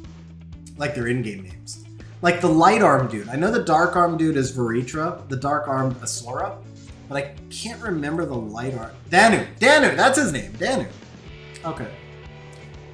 Ignore defense for the Ezio is good in Steel Fortress. I would think, I mean, I could see that being useful, but I would think maybe not the most useful. Hey, we got something new. All right, there we go. We're moving in the right direction now. Okay, and I think we're actually roughly on rates. I forget exactly how many legends that was. It feels like that should have been about one nat 5's worth of legends, somewhere in that range. So I think we're back to being about a half nat 5 behind rates, but I would say 2 new units, honestly. Okay, so we do gotta feed the Brandia. I would say 2 new units probably puts us ahead of rates considering how deep your box is. Uncounterable strip. Okay, that's nice. Kills boss at half health and 1 taps mid boss. Oh. Alright, that's really interesting. T-King, would you do me a favor and like message me in that in Discord? Because I need to do some testing. That's really interesting. Might be able to come up with some sort of improved team. Let's see. Question, streamer in chat. Just got on this week for the first time in years. Popped a blessing. Water Art Master or Wind Sky Surfer. You're going to... Clumsy. So those are both RTA monsters. And between them, they're actually both really good RTA monsters. You don't really use either of them anywhere but RTA. They have very different uses. But I would probably go with the Wind Sky Surfer because he's a 33 speed lead. And he's just, I won't say he's better. Actually, one kind that like the Water Art Master, who's Hagang, kind of counters the Wind Sky Surfer, who's Oliver, or more specifically, he counters the monsters that you will usually run with Oliver, like other strippers. He's kind of like a disruptor type monster, and Oliver is a control monster. But between those 2 units, Hagang also, you can use him on rare occasions in Siege. You can use him on rare occasions in PvE. But for the most part, you'll outgrow those uses really quick. So between the 2, I would personally go Oliver because I think the 33 speed lead is more important. There's only 3 33 speed leads in the game for Arena at RTA. So especially if you don't have Vanessa or Samoth, and if you're on an account that you haven't played in years, I'm assuming you don't, I would go with the speed lead. Yeah, definitely, Wojo, definitely. Or Wojo, you could DM me the reminder as well. Just somebody should DM me a reminder because I forget stuff on stream a lot. Like when we're talking on stream, there's so much going on. I'll get off stream and I'll forget about it. So I just need some sort of reminder. Jack Shmo does have reapps, and then I got lost where I was actually going was to feed this Brandia. There's a 30 speed lead for light monsters, which is Jin. So Jin is a 30 speed.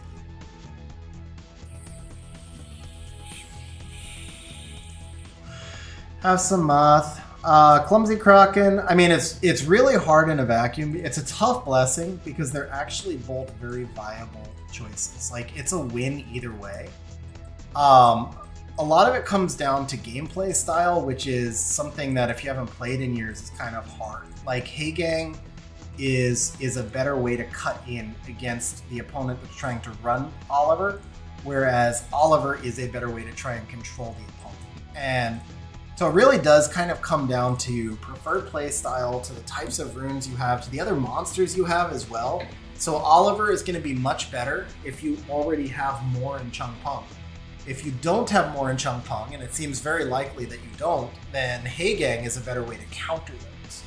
But then it makes it that much further away from you getting that Oliver more Chung Pong combination. So I know that's not giving you a great answer because it's going in circles, but it really is just a popped blessing for garbage. It really is just a popped blessing for garbage, but at least we're popping blessings. I mean, at least we're popping blessings. There's that. Anyway. Yeah, so to your question on the blessing, your blessing was way better than Shmo's was right there. It's a personal preference choice. I don't think you can go wrong either way, to be honest. I personally would lean towards the 33 leads because they're important for Arena and because they're both RTA monsters. If I were picking for you, it's like literally a 51-49. I lean towards Oliver because of the speed lead, but if you enjoy a turn 2 play style, then you will enjoy Hagen. Like it's that close. Dude, Wojo, you pulled Sonya. Up to 11 mons, 5 strippers, over 300. That's kind of insane, bro. And yeah, Sonya's a lot of fun. Trinity, Vanessa, Oliver, Samath. Oh yeah, I forgot about Trinity. So yeah, LD5, but technically there's 4 arena speed leads.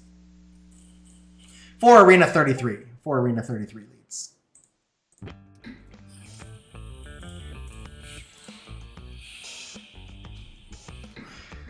All right. Next blessing, Leo baby. We are so gonna pull a Leo today. Come on, I want to see that Leo so bad. We already pulled 2 Olivers. We could pull 2 Leos. The second Leo we keep, by the way, and the third and the fourth and the fifth. After 5, we could talk. I would probably still keep them, but why are neither of you new?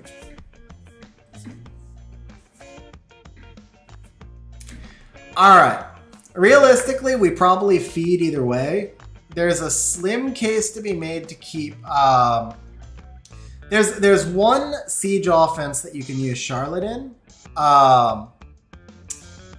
It's not one that I necessarily recommend using because it's a little RNG based and it's really hard to use in the current meta. So I probably wouldn't keep. A dupe Charlotte right now. And then Nora can be used on siege defense, but there's just so much snipe stuff that she's not really that great on siege defense, except with some very niche LD5s. Yeah, he says feed. I would personally feed this as well.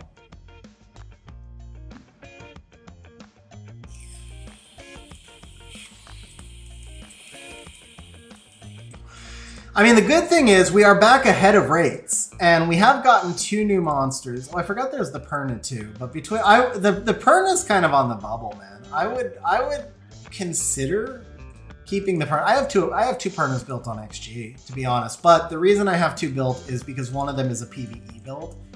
However, Perna can be used on siege defense, and if your guild is running Pernas on siege defense, a second Perna is not a bad thing. So I kind of lean towards like keeping the Perna unless nothing. I probably just lean towards keeping the Perna, to be honest. I don't think I would go past 2 though. If you happen to have 2 built already, I probably would feed it. But I think a second Perna is alright to keep. But yeah, so might have 2 Pernas. So we'll double check if you have a second one or not. We have the blessing up right now, so it doesn't matter anyway.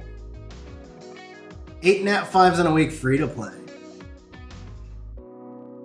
Yeah, you definitely have to build up. Those dungeon teams coming back after such a long break. At least there's a lot of decent guides out there and a lot of decent teams. And the best thing is like farming is just you see so much more progression so much faster.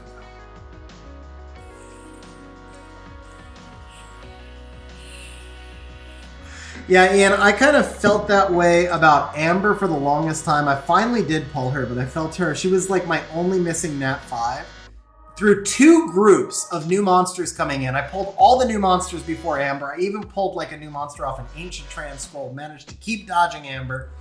Martina took me over 5 years. I had a dozen LD5s before I had my first Martina. And I'm still missing Deborah. I have 19 LD5s now, but I'm still missing Deborah. So... I'm kind of with you. There's some monsters that just always get... Oh, okay. Got you, bro. Got you. So what up, bro? Glad to see you made the stream. But yeah, there's some monsters that just always manage to show up in every single freaking blessing. Are you kidding me? Occult Girl Totemist. Exactly the same freaking thing.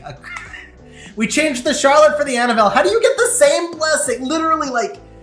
95% of the same blessing twice in a row. And we're like crushing rates right now. We're crushing the rates, but we're crushing them with dupes. Sager and Barad, yeah. Okay, Shmo, I took the Annabelle because we already established... Oh, thank you, Smooth Gaming. Thank you. Crap, I forgot that. I haven't bought them on XG in so long. Totally forgot that. Shmo, that's funny, man. Annabelle was actually my first Nat 5. Was she my first or my second? My first or second Nat 5? Taylor was my first. Annabelle was my second. But still, we're kind of in the ballpark. 6. I think I missed 2 of the purchases, bro. I apologize. I want to say we've summoned 8 so far. I lost count. It was 4 from the Mysticals. We had the double Occult Girl Blessing. We had the one where I picked the Perna, so that's 7. And then I think the Jogun was new, so that's 8. Yeah, I want to say it's 8, so I missed buying 2 of the Devils. I apologize for that. Annabelle, Amelia, first 2. Why did everybody get Annabelle as basically their first? Some of them back to back. Yeah, I got my first 2 pretty close together as well. You can actually... you've got them written down. Nice. Nice and not nice, because it's only 2 new ones. I mean, ratio-wise, the 2 new ones are kind of... it's hard to get... The more Nat 5s you have, the harder it is to get new ones. So it's not really... out of range to get just 2 new ones, but it still would have been nice to at least have gotten a 3rd. Okay, so we do have to feed. Do we want to feed the Annabelle? I would personally feed the Annabelle, but I'll leave it up to you. Oh man, so you started OP, Wojo. You started OP.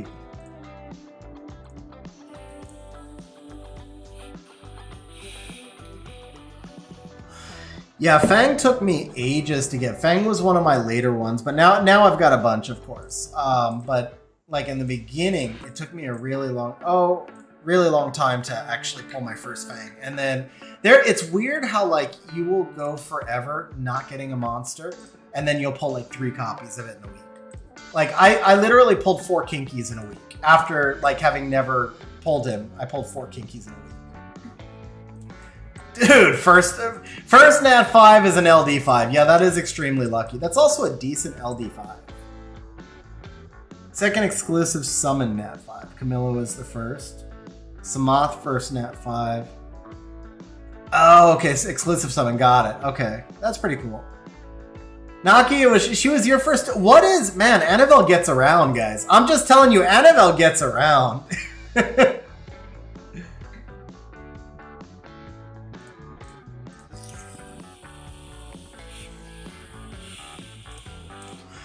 Alright, so we're at 8 right now.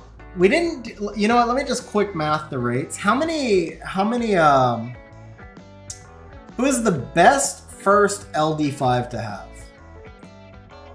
I'm gonna say a monster that you could use in PvE if it's your first one. Something like Zeratu or Zerath are both really good LD5s for both PvE as well as usable in PvP.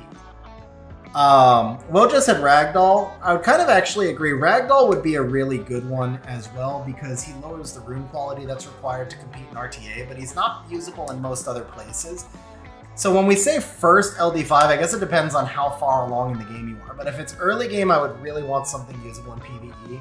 A bunch of people are saying Lucifer. I could buy into Lucifer. A couple people said Nef. I could buy into Neftis as well. Neftis is amazing for TOA, really good for your early arena offense. It's probably usable in definitely in Hall of Heroes, but probably usable in some dungeons, early game dungeons as well. So I think Neftis makes a lot of sense. I think Lucifer would be fun. He's really good again in dungeons, so I would buy into the Lucifer for sure. Zerath, the trick with Zerath is he's got perfect AI, but he is like a little bit more rune intensive.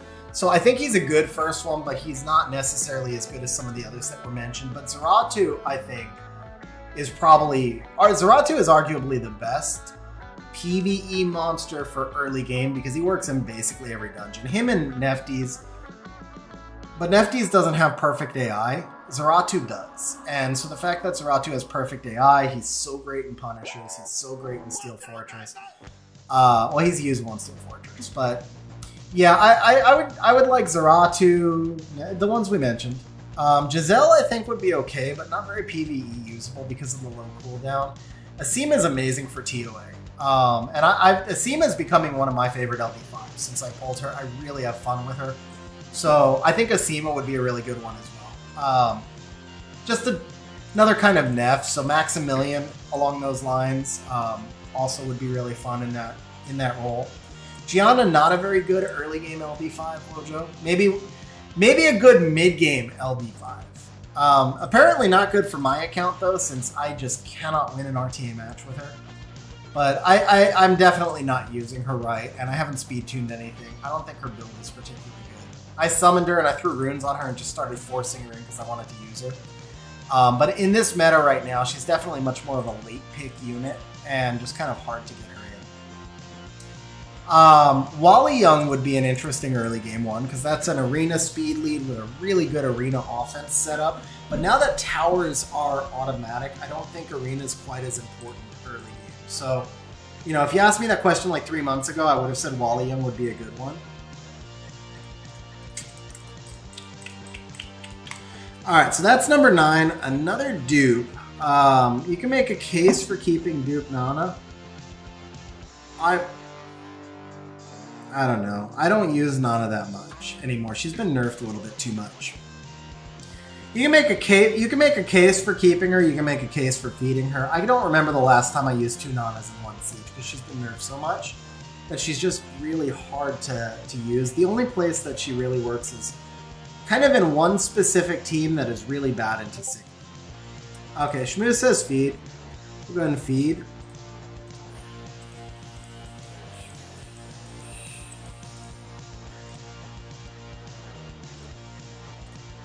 What up, 8 Voices, by the way? How you doing, man? Long time no talk. Long time no talk, bro. Alright, we got our next one right here. Still looking for that 3rd new Nat 5. I don't think it's unreasonable. I think 3 new Nat 5s makes for a pretty solid session considering where your box was at.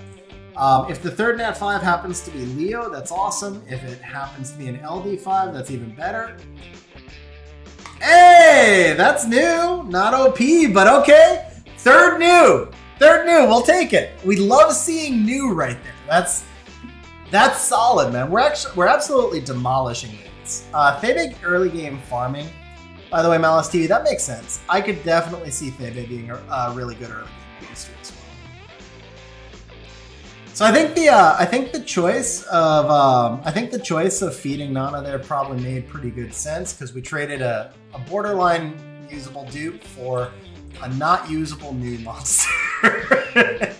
But he can be buffed at any point. And he's got an interesting kid. He's not quite there yet, but he can be buffed at any point and just become like the next level. You never know when it's gonna happen. Gianna not S tier anymore. I think Gianna is S tier, but I don't think she's below. She used to be triple S, right? Her win rate is now in the low 50s. Like when I say low 50s, she's like 50.xxx. Actually now without the blessing is a good time to hit these. She's like 50.5% win rate. So if you're over 50%, that's still S tier. Oh, is that new? I know you were missing the wind one. I know you were missing the wind one. I don't know if you were missing the fire one. Tell me that's new though. Well, actually, I can just check. I love that you can check now. Just used to do. That is not new. Wait. Why is this wind? Hold up. Do you have the Street Fighter version of this, dude? And it just trolled us and said, yeah, I had the collab version already. I think you had the collab version already. So then we just got 2 dupes, basically.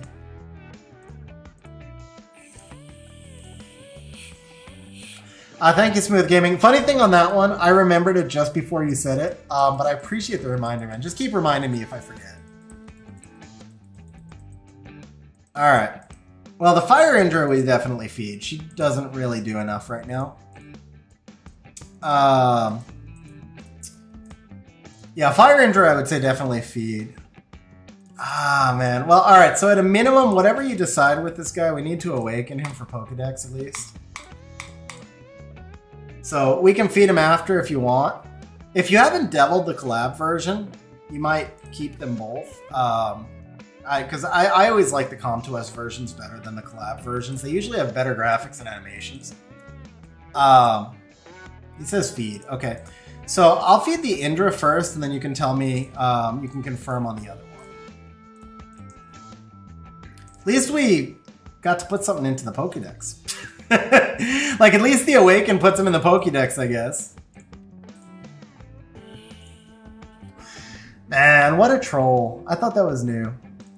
Stupid Com2S, it should not say new if it's not new. Alright, well, we get another blessing, and then we've got something that we could potentially feed afterwards if we need to. Let's move to shop. We're gonna go here. What changed for Gianna? Mostly the meta change, Xerix. So Gianna's only got 100 base speed, and the meta in... Well, for one thing, Heigang is huge in the meta because he counters a lot of stuff. And because Heigang is so heavily in the meta, it's really hard being forced to basically just force ban. Because you're basically just forced to force ban Gianna anytime, or Heigang anytime you bring in Gianna, which means that she has to be a late pick or you're just giving them a free force ban.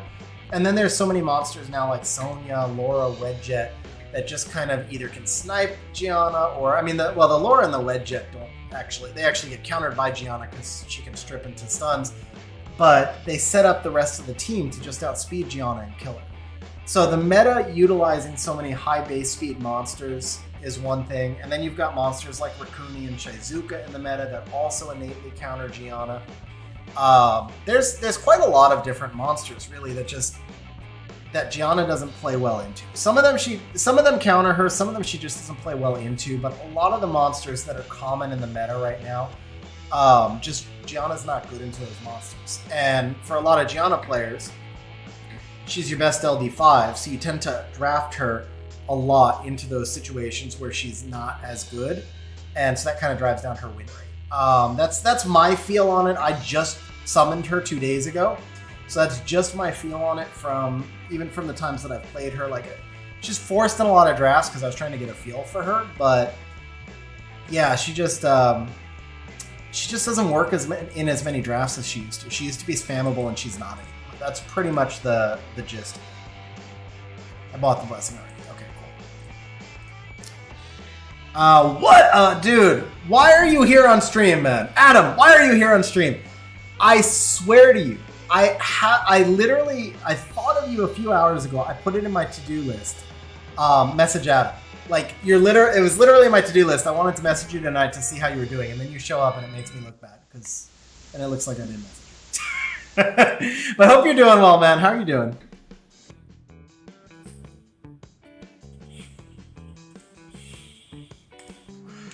Try to run Heigang, Han, Gianna. Have Vanessa for the Han, but I can't make Han fast enough for it to be worth taking Vanessa. Yeah, I could see that. I mean, the Han pairs well with Gianna. I mean, I have a lot of stuff that pair well with Gianna too. It's just, oh, thank you, Krithi. Thank you. Yeah, we got to go over to the all attribute scrolls. Good catch, Krithi. Appreciate that. Okay, we'll come up here to the all attributes. Why don't we pull a Han and a Gianna, and then we can decide how we feel about them. That'll actually work. Let's just pull both Han and Gianna. Nothing else really matters at that point. I did pull the Eleanor off of an all attribute scroll that I pulled a few weeks ago.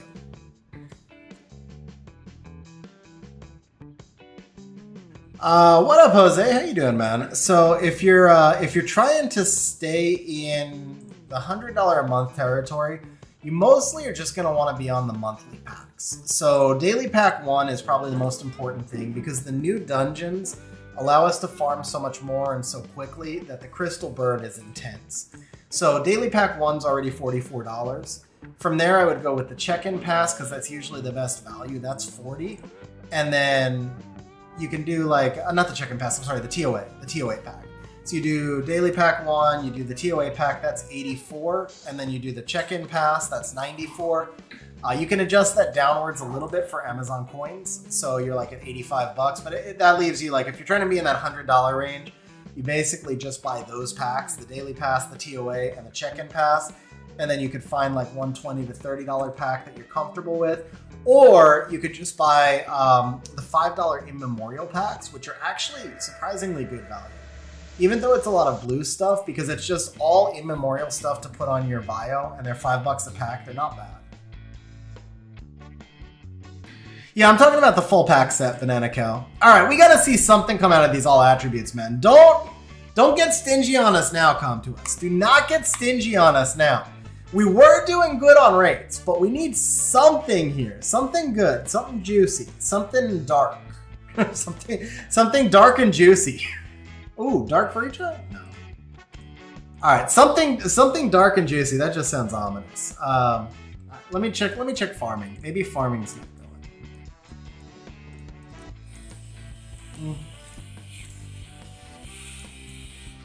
All right, you know what? This worked last time. It actually did work last time. Let's go do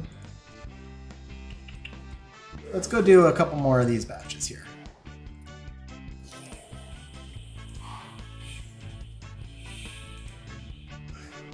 Yeah, I agree with you. Just say, oh, okay, we got a spark. One spark.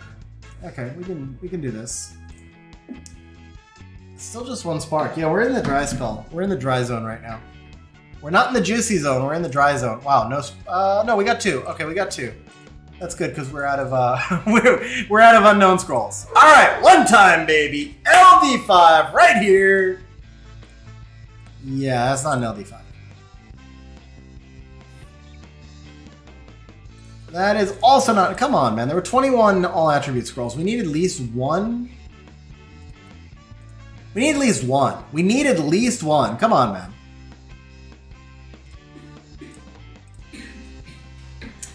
All right.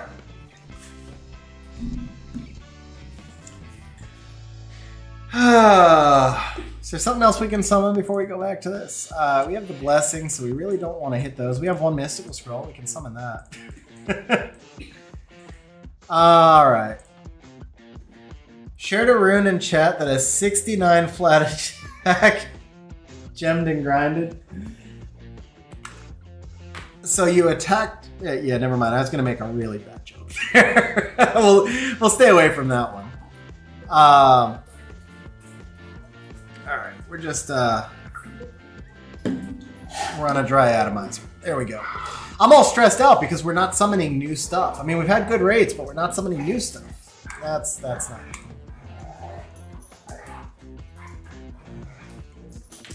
All right. SWC, Transcendence, these are dry. With the blessing left, I think we got to do the trans. So, come to us. If you give us Leo, we are happy. One time, one Leo. Come on, baby. All right. That one's legitimately new. So, we did actually get a third new monster after all. I kind of said I felt like 3 new monsters was a good number. Momo's not bad either. I use Momo for some PvE, and she is usable on siege defense. So Momo's honestly not a bad pull. I'm happy with that. I hope you're happy with that. I'm happy with that though. I feel like Momo's a decent pull. So we got the dupe Perna, we got the 3 new units. I mean, that's not bad. It's honestly not. We obviously still have all the LD stuff too that we haven't gotten into yet.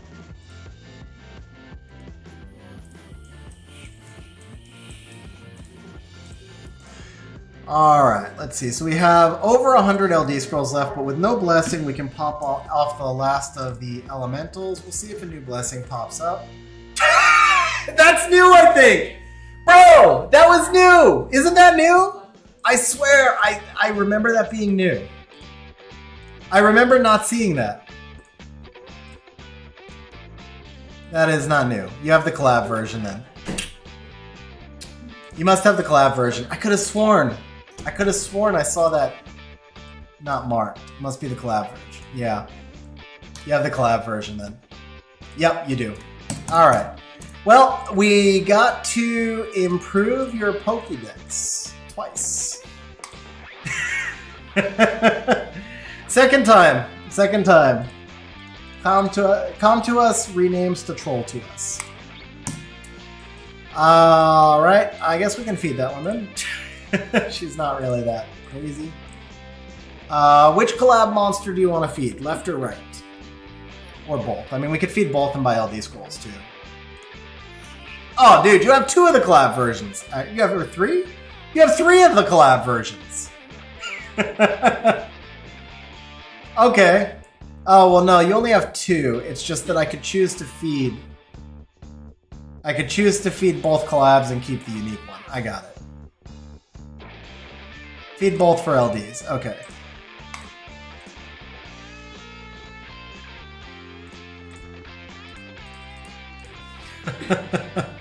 How troll, man. How troll.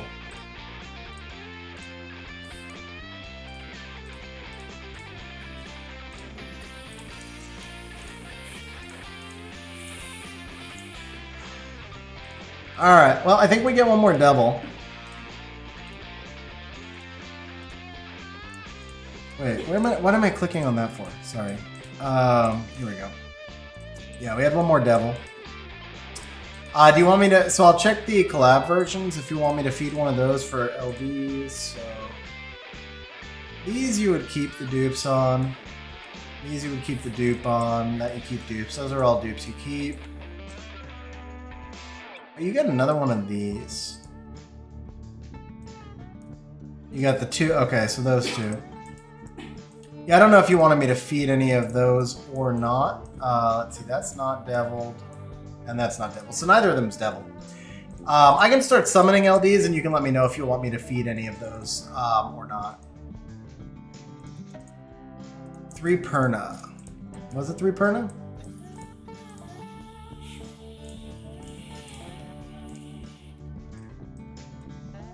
I only saw it lit. Oh, okay. It is 3 Perna. And that one's not devil. So then, yeah, I would probably feed the... I don't know that I would keep the 3rd Perna as well. I think 2 is worth keeping. A 3rd one is kind of boring. Especially when you've got a deep box. It's not a lot of offenses that use Perna. I mean, there are a lot of defenses that use Perna, but putting 3 Pernas on defense is kind of tough. You don't have to devil them, I guess. You just have to, you have to fusion them.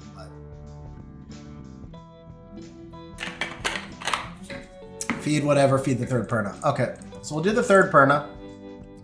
I would go ahead and feed the 2nd Holly, for sure. So he said feed whatever.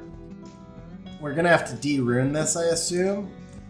Or does it, what does it do with the runes? Monsters engraved with runes and our artifacts can be used as material. Go to info tab, okay.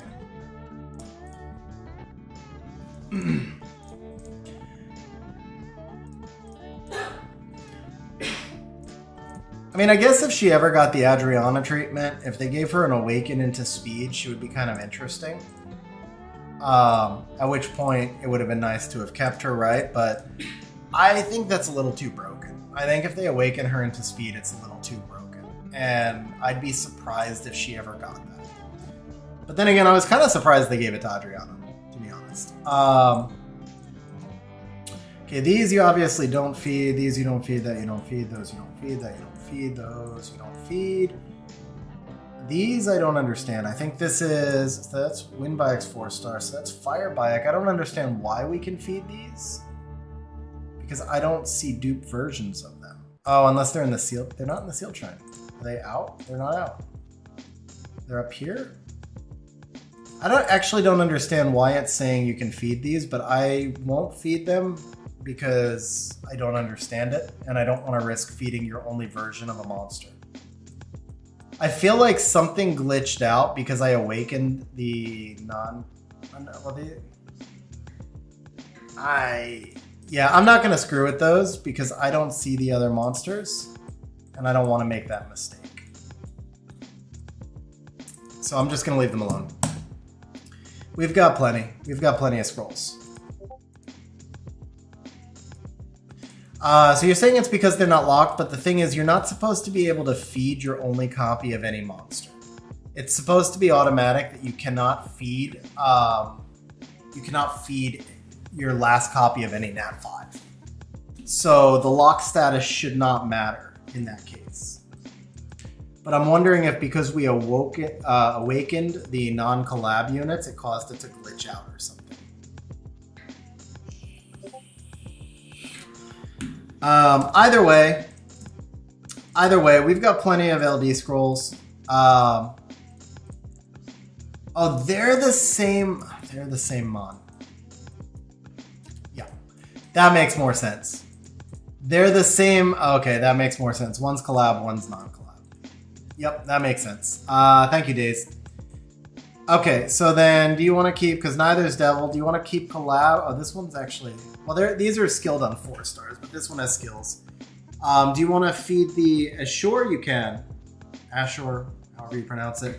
That'd be up to you, Shmo, if you want to feed that one. Just let me know. And we will finish up the elementals, and then we will go to the LD scroll. Actually, I guess we'll go SWC. Maybe we'll pull a Leo from the SWC leading into the LD scrolls.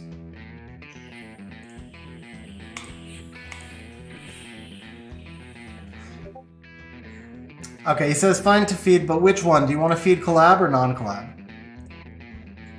Because you have 1 copy of each.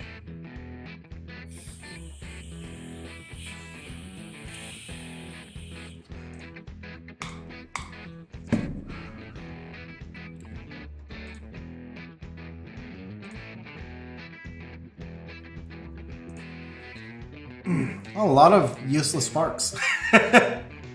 Non-collab feed. Okay, got it.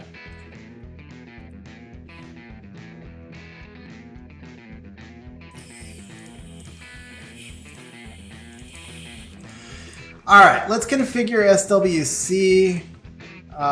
So this is actually, oh, that was a legit wish list monster we pulled. I didn't realize I didn't realize that he was that, I didn't realize he was on your SWC list. That's pretty cool. That was a big hit. All right, let's see. We got the Ivor. I believe you have the collab version of this, although dupes of her are actually usable right now. Let's see. So we got Leo Diana checked. None of these are essential. Oh yeah, good call. I forgot the Fire Cassandra.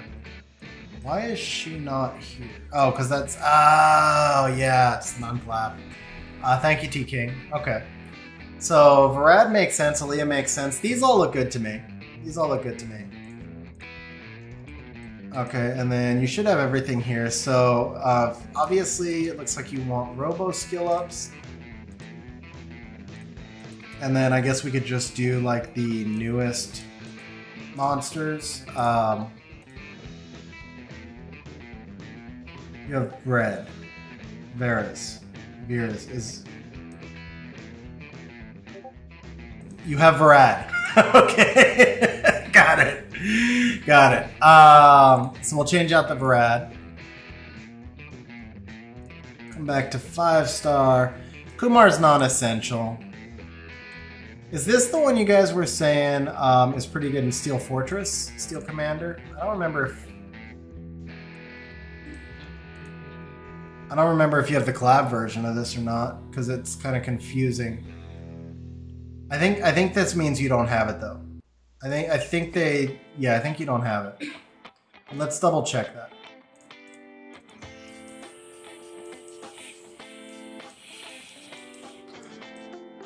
So Shmo, I haven't even started a team yet. Chat is saying that he does some pretty insane stuff in Steel Fortress. I'm going to experiment with him, but I have no idea if it'll wind up being better than the Brandia team that I'm using now or not. But I don't see anything else that was like super essential that you might be missing. Oh, good catch, G.com. So you said that as well. Sorry, I was reading the Discord, but you caught that as well. Nice. Uncollateralized snake. Okay. All right, so Shmo says good. Let me just make sure you don't have the collab version. No come to us glitching out on us stuff. Monster. I don't see that there. And then there's another group of them down in the 4 stars, right? Or like right between the 5s and the 4s, yeah. So this is not the same dude. Okay, cool. So I have pulled I've pulled a lot of dupe nat 5s from SWC scrolls because my Pokédex is almost complete, so I have to put dupes in the SWC scrolls. All right, so we verified everything's good. We got new monsters, we got robos, and we're gonna pull a Leo from these scrolls. One time, Leo, baby! Yeah, not Leo. What up, Kevin? How you doing, man? All right, we're due, man. The all attributes failed us, but the SWCs, the SWCs are gonna make up for it. Right now, one time, one Leo, one Robo, one Leo. Come on, baby, come on. Let's see the Leo.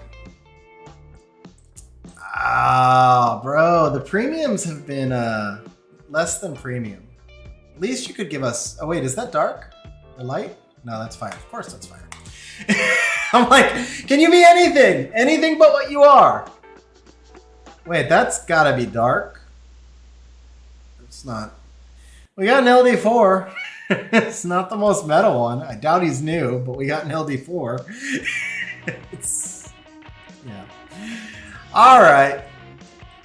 I believe that clears out everything. We would have summoned for Sonya if she was still in the box. Are you missing either of these? You have all that. Fire Pudding Princess. Okay. Yeah.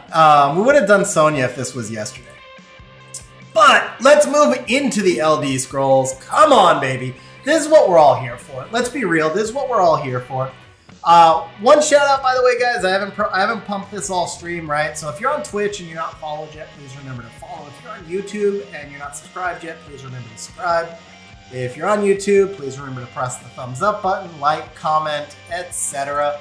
I don't overplug that stuff, but definitely appreciate if you guys can throw those out there. Maybe if we get enough likes on YouTube, enough follows on Twitch, we'll get enough LD vibes. That's the goal.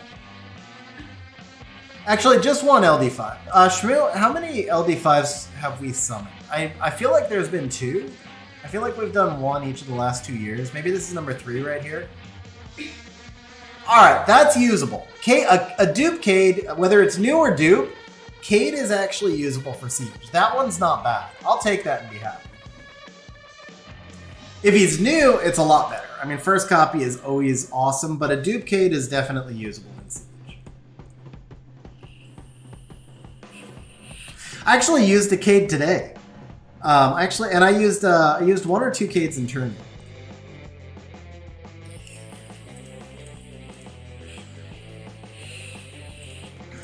So we've gotten 2 LD4s. How many actual summons did we have? We had 90, like just under 100, and then this is 70. So 170? I think 170 with the ones that we bought from the dupes. So the rates there are about a dozen. So the rate is slightly better than 50-50 for an LD5 and about a dozen LD4s. If you include the all attributes and the SWCs, because they're kind of like LD scrolls with a consolation prize, we're right around 200. I want to say it's 18-1, so we should be getting 11 LD4s and 2/3 of an LD5. That's our rates: 11 LD4s and 2/3 of an LD5. So that's kind of like a Jara. I think Jara is 2/3 of an LD5. Hopefully something a little better than Jara, but yeah, so we've got 2. We should get 9 sparks. We should get 9 more LDs from where we stand if we're going to be on 8s. 9 more LD4s, or 8 LD4s and an LD5, or 4 LD4s and 5 LD5s. I'd be cool with that. All right, let me double check the farming, make sure. Yep. Let's go ahead and just let's go ahead and shove this all into storage. We're gonna shove it in to storage. Glad you liked it, gaming. Shun and Dumon. Okay, yeah, so both pretty OP LD5s actually. Dumon is OP both for Siege and for RTA. Shun is kind of OP for Siege defense and okay for RTA, I think. Hey, there we go. There we go. I mean, if you missed the HOH, it's a good summon. but somehow I don't think you missed the HOH. I'm pretty sure that wasn't new, but it was our third LD. So there you go. We're moving along. What up, Not Alu? How you doing, man? My day was pretty good, pretty crazy, hectic day at work, which is why we got started late with stream, but pretty good day overall, very productive. How about yours?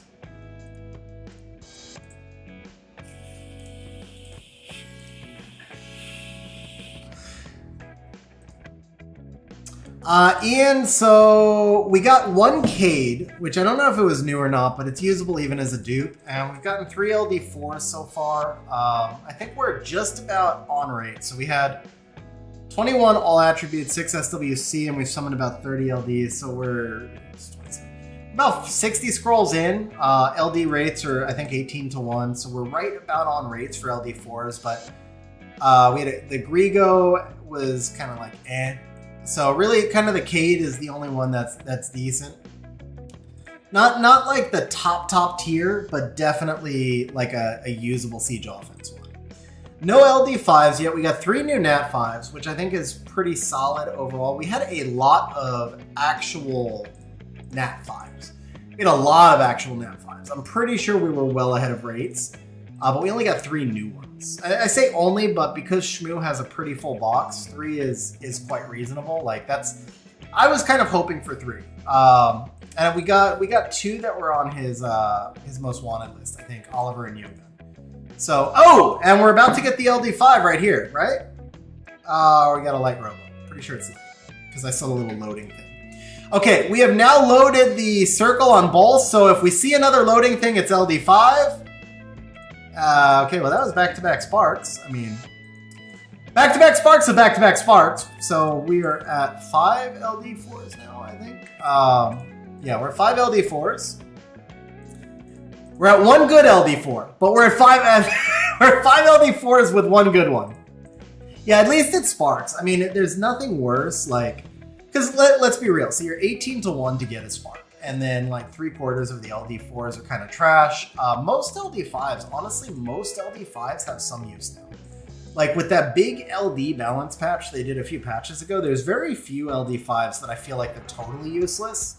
Not all of them are cracked or anything, but yeah. So so we're getting the sparks. We're absolutely getting the sparks, but it's kind of the thing where it's like most LD5s are good. There's very few that would be really sad on a pull right now. There's a couple. There's still a couple that are underpowered, but even the ones that are semi-memes are still kind of good. The LD4s, that's not the case. Like 70% of LD4s are just kind of trash. It's like you get it, you just hope maybe someday it gets buffed. So if you're like 18 to 1 to get a spark, and then like 3 out of every 4 sparks is trash anyway, it's like 1 good LD4 in 80. Yeah, so I actually think Ella is decent. I know she's a meme. And so literally, that's funny, Ella, because like I was literally thinking of Ella when I said, I know there's some memes, but I still think they're kind of decent. Like I've seen some really cool RTA uses for Ella when you pair her with Shizuka, or if you happen to have like an Ella Noah, Wally Young type, not Wally, Yunhung type thing. Dorothy is one that is absolutely trash. I agree. Like her damage is bonkers, but there's nothing to do with that damage. I feel like Dorothy mostly should be built as a bruiser, but it doesn't quite fit her kit. Like the whole thing of Destroy, the point of Destroy is for a longer fight, but then Dorothy is meant to nuke you, so her kit just doesn't make sense. She kind of needs an overall rework. I would not mind seeing her kit actually stay the same and then just shift her base stats and switch it to an HP scale damage. That would make her pretty, I think, really good. Like, same kit, same skills, maybe even reduce her multiplier a little bit, but just transition her over to HP scale damage with a really high base HP. And I think she'd be a pretty cool monster. She just doesn't fit together the way she is right now. So Swiss cheese, it was like 2 or 3 balance patches ago. I forget if it was 2 or 3 ago. They buffed like a bunch of LD5s. It was when Laura got buffed, when Wedjet got buffed. Well, a lot of LD5s got buffed at once. It was mostly LD5s in that balance patch. They took like a lot of the bad ones and buffed them. And then of course, because it's comp to us, they took a few of the good ones and overbuffed them. But, oh, is Tableau new? Tableau's a solid pull if he's new, man. Tableau's a solid pull if he's new. Ian, have a good night, bro. Thanks for hanging out on stream. So Larry said, side question, do you think it's not worth keeping rare speed % grinds even from... Larry, I do... Oh! Alright, bro. Congrats, man. Happy birthday. Tableau is legit. Tableau is a good pull. Tableau is actually usable for some siege offenses and then obviously RTA. That's a strong pull. That one's a really strong pull. That's like our big win rate for the LD so far. Yeah, I'm happy with that. And then, I'm calling it 5-star and 20 scrolls. Got it. Well, Tableau is like kind of an LD 4.5. Tableau is a really strong LD 4. So you were close, man. Okay, so Larry, to go to your question, I do think that rare is worth keeping for mid-tier accounts, and that's why I kept saying like over and over, you need to adjust these settings specifically to your account. Those settings are adjusted to an end game account and also one that spends and farms nonstop. So if you farm less, you should be keeping more.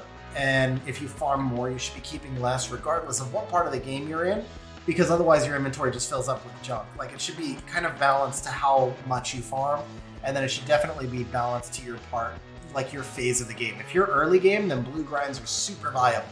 Even if you're late game, if your violent runes are not grinded, then blue violent grinds are super valuable. As a matter of fact, I actually probably should switch my settings up to keep, now that you can exclude single sets, and even think about it, I might even switch my settings up to start keeping the blue Vio grinds, just Vio, but... So Mr. Smooth Gaming, unfortunately, there are some teams, because I'm in Skyfall, I'm in a guild that's trying to compete for Legend Tourney. There are some teams that I just can't discuss. That happens to be in one of those teams. Probably gave out enough. But yeah, so some siege offenses, if they're not like kind of common meta offenses, I just unfortunately can't go into those on stream.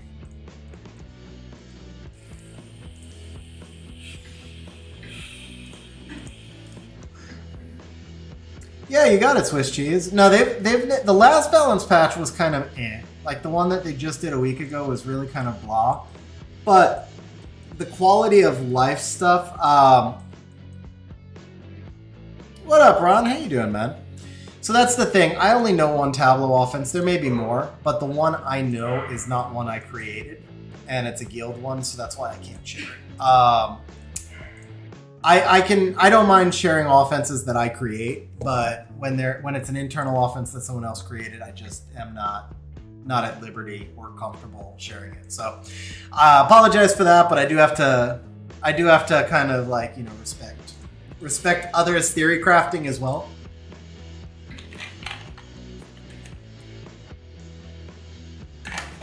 Yeah, the QOL stuff that they've been doing, last year they did good QOL stuff, and this year they've done great QOL stuff. Like, they've just been nailing the QOL updates for about 2 years. The balance patch stuff, sometimes they nail it, sometimes they don't.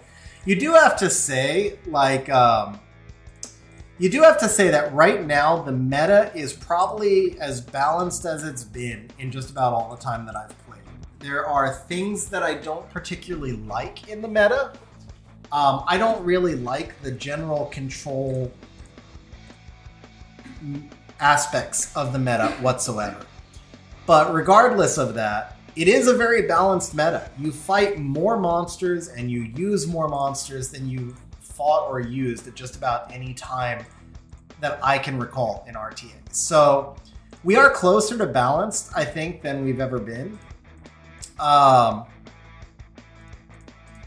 The downside to that, and the reason that I'm kind of like qualifying and umming this, is part of the way that we achieved that balance was with having so many monsters that have so many activation rates that it's more RNG based. We've turned away from chess and become poker. Please be garbage. Please be garbage. Thank you. You're garbage. At least we got a spark. I lost track. Is that 6 or 7? I think we're okay on rates. That's got to be more than 6 or 7. Yeah, that's got to be at least 7. At least 7. And what did we say? The rates were 10 to 11, right? So we need about 4 more. We need about 4 more. Actually, are we 1 behind rates? We're either on rates or 1 behind. That's 9. Oh, okay. Then never mind. We're good. We're good. Because we got 2 good. We got 1 good one. I mean, the Tableau poll, with Tableau being new, that's a big win. The Cade is usable. This is 10 right here. This is an LD5 actually. Oh, okay. You know what? Beta's legit, man. Even a dupe beta is okay. Not the best monster ever, but she comes and goes and has her uses. Like, it's not bad to have extra betas. Yeah, so there we go. We hit our rates with 15 to go. So now we just need the LD5 and we're good. Yeah, we hit our spark rates. Now we just need 1 LD5 and everybody's happy. Oh, beta's new. Okay, that's solid then. First beta is solid. I kind of assumed she would. Oh, okay. LD5 time, baby. LD5, LD5, LD4, LD. Hey, okay. Icarus is solid. That'd be cool if Icarus was new. That'd be really cool if the Icarus was new, because that's a solid pull.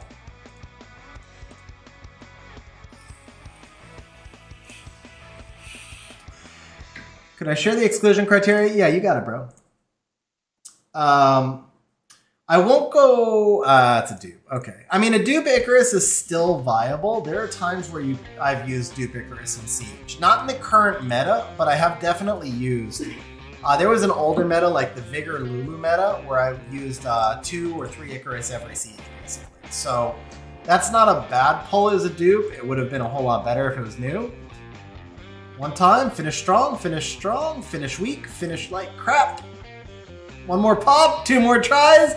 We beat the rates. Come on, last try. LD5. All right. Well, it would have been nice if we got an LD5. Really would have been nice if we got an LD5. But we did beat the rates. We did beat the rates on both sides. Got 2 new LD4s and a usable dupe. We got 3 new LD5s and 1 usable dupe there as well, I think.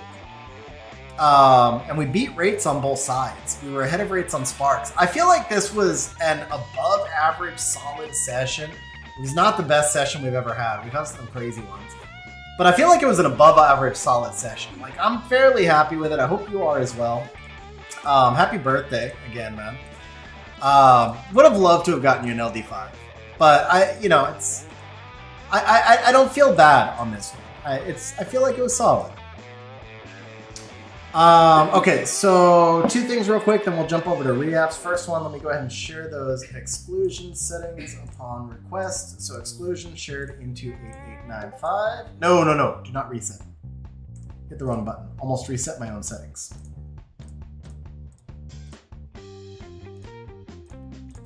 Okay, exclusion settings are shared.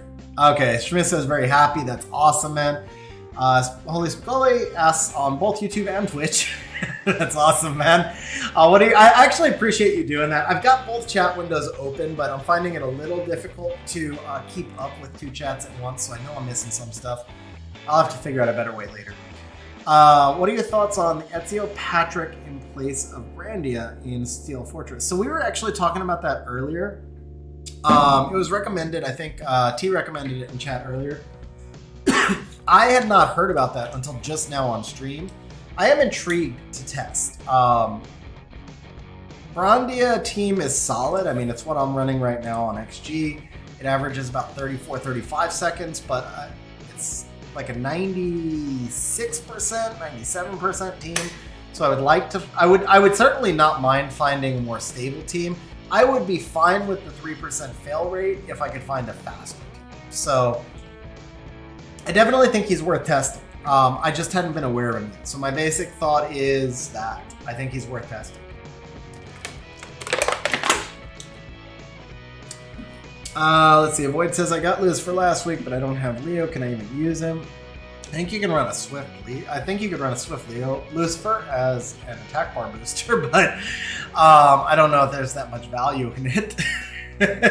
He's still an OP PvE monster. I mean, I don't have Lucifer, so I just honestly don't know. There might be comps that use him without Leo. I kind of assume there are, because he does a lot of damage, but I don't personally know.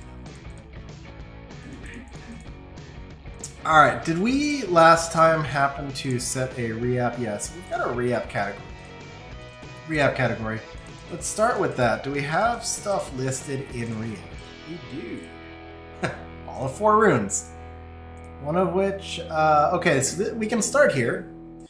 All right, cool. So we have got 185 Reapps, guys. I don't know if we'll actually be able to do, I think we can probably get the majority of these done. I think we can get the majority of these done. Let me see. 1-1, that's a low double in crit rate. Honestly, I kind of need to look at your JSON. I feel like this is probably a keep. It's not like OP. Definitely not OP, but I feel like it's probably a keep, especially being a slot 3. So let me just open up your JSON real quick. And let me get a feel for where you stand on will runes.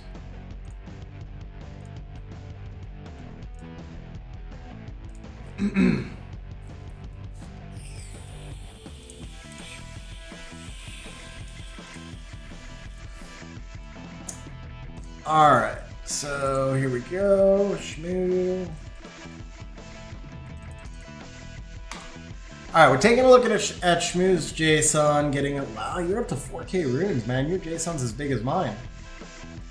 Well, 4K runes, 500 monsters. I'm 4K runes, 800 something monsters, but otherwise the same. 500 monsters, still quite a bit as well, to be honest.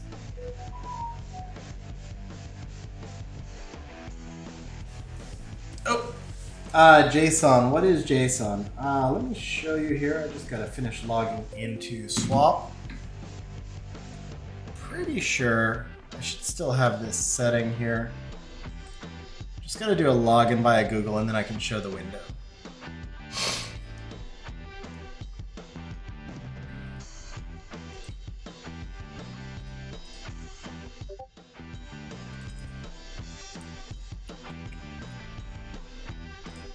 There we go. Okay, so this is Swap. I think most people are familiar with it, but if you're not, this is a third-party program in which you can import the data of your own monsters. And you can kind of see what your rune quality is, and you can kind of see what your runes are and stuff like that. I use this when I'm looking for Reapp targets. When we have like 200 Reapps, I usually just kind of go through the box because we're able to Reapp everything. When we have fewer Reapps, I use this to look for Reapp targets. But in this case, one thing I want to look at is his general efficiency on will runes. So you can see there's 390 will runes. And you can see here that even though there's 390 will runes, if we get onto page 5, a will rune over 100% is already an upgrade on the upper side of Shmo's runes. Now, a lot of these are probably just not grinded yet, but Shmo farms a lot of our farm. A lot of these are. So that Reapp that we just did right there, just to give you guys an example of like kind of how I look at this, we're gonna take the will slot 3. It should have been tagged imported from the game. I guess it's not. That's odd. So, oh, here it is. Yeah, here's the tab. So this was tagged as Reapp, right? So when we Reapp this, it moved into 13 crit rate. So the crit damage turns into crit rate, which is better rolls. And then the actual crit damage on this, we would gem that into speed. So we would go 8 speed right there. The defense percent drops to 12. Now, I like to look at a rune as what would happen if I hit it with all max hero grinds. So in this case, the rune is 15% HP, a hero grind makes it 22, rune is 12 defense, makes it 19, crit rate's not grindable. And then speed, we would try and get like an 8 plus 4, but we'll just call it 7 plus 4 for argument's sake. So that's 105%. So if this rune just gets hit with hero grinds, it actually becomes... Oops.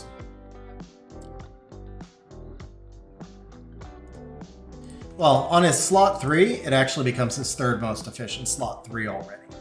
So while this rune probably could be Reapped to get better because 105 is not crazy efficient in the current game, it's hard for me to justify continuing to Reapp a rune that is already one of his better runes. It's not super fast, but it is already one of his better runes as it is. And so that's where, this is where I think like sometimes confusion comes on Reapp streams in particular. in that, like in a situation like this, I definitely take into account, or I do my best to take into account a player's account. If we were to look at my JSON, for example, I'm not trying to call anybody out, but I'm more,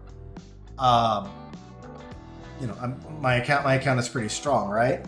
So if we were to look at my account as an example, and then I went to look at my slot 3 on will runes, go will slot 3, my, I'm at 112, 108, 106, 105% will rune for me is like my 40th best will rune. So, and that's only on slot 3. So 105% will rune is like my 35th or 40th best slot 3. At that point, I would keep it if it was a high triple roll, if there was something unique about it. But in this case, there is nothing unique about this rune. It's just 1 roll, 2 low rolls, and 1 roll. But it's an actual upgrade in terms of efficiency, and therefore it's a usable, upgradable rune on his account.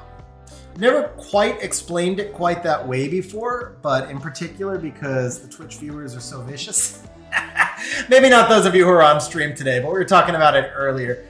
Twitch has some very distinct impressions over what is a good reapp or not. So I thought I would just give a little bit of background on my process. And then the last thing I have to do is figure out where my chat windows went, because they both got minimized when I did that. So I'm an idiot. We're here, unfortunately, not on the same server. Did you explain your rune exclusion criteria before in the stream? Okay, Paradise, I did. I went over it quite a bit at length. If you scroll back, you should actually see it, because I spent about 10-15 minutes covering all the setting functions. So you should actually be able to see pretty much all of them.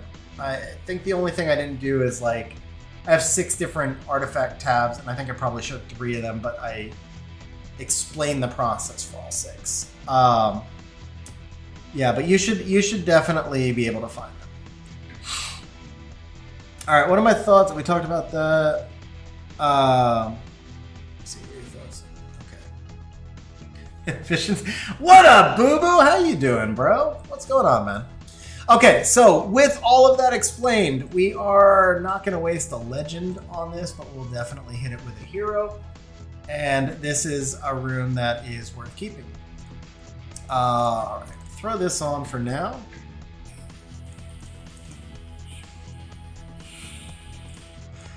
Okay, I don't want to burn out all the grinds here, especially for mid-tier runes, so we're going to just call this grind right here and just mark it. I say mid-tier runes right after I kept it. I know that's misleading. I mean, I'm hoping we're going to get better reapps than this. 105% is a solid rune, but there's nothing special about this rune. There's no triple roll, there's no super high speed. It's just a solid, efficient rune that builds depth. It's the type of rune that can fill the gap if you have like a 30 speed rune that has no stats, and you pair it with this to kind of bolster your stats. You need these types of runes. You need some of these runes to build depth, to help offset like the fast runes or the high crit rate runes that lack stats but just have that crit roll, that like multi-roll. But with that said, this is not a top priority to grind. It's just a keepable rune. Okay, so we will take a look at this. This is one that is kind of sketch for me because of the defense innate. Defense is definitely the least valuable of the primary stats right now. But I would like to see, before we get into like reapping that particular rune, where we stand on other reapp targets. So we're going to swing over here to Vio 6. We're going to sort by grade, and we're going to start to look through runes to see what looks good as possible reapp. Stuff like this that have no innate, I'll go ahead and just mark it reapp for right now, but I'm not actually going to reapp it. There's a decent triple into defense with HP, so this rune I feel like you just gem. Unfortunately, Shmo, I'm sorry, I'm not going to be able, I was going to like mark that out of habit, but if I start actually marking runes, we'll be here for 14 hours. Not something I can do. Wait, that's Perk B8. Was that you, Perk? Did you rename? I just saw the name Perk in the middle. Was that you? Is there a way to share auto sellings yet? Yeah, Aggie, I've actually shared them a couple of times, but you can share them into chat. So I've been sharing them throughout stream.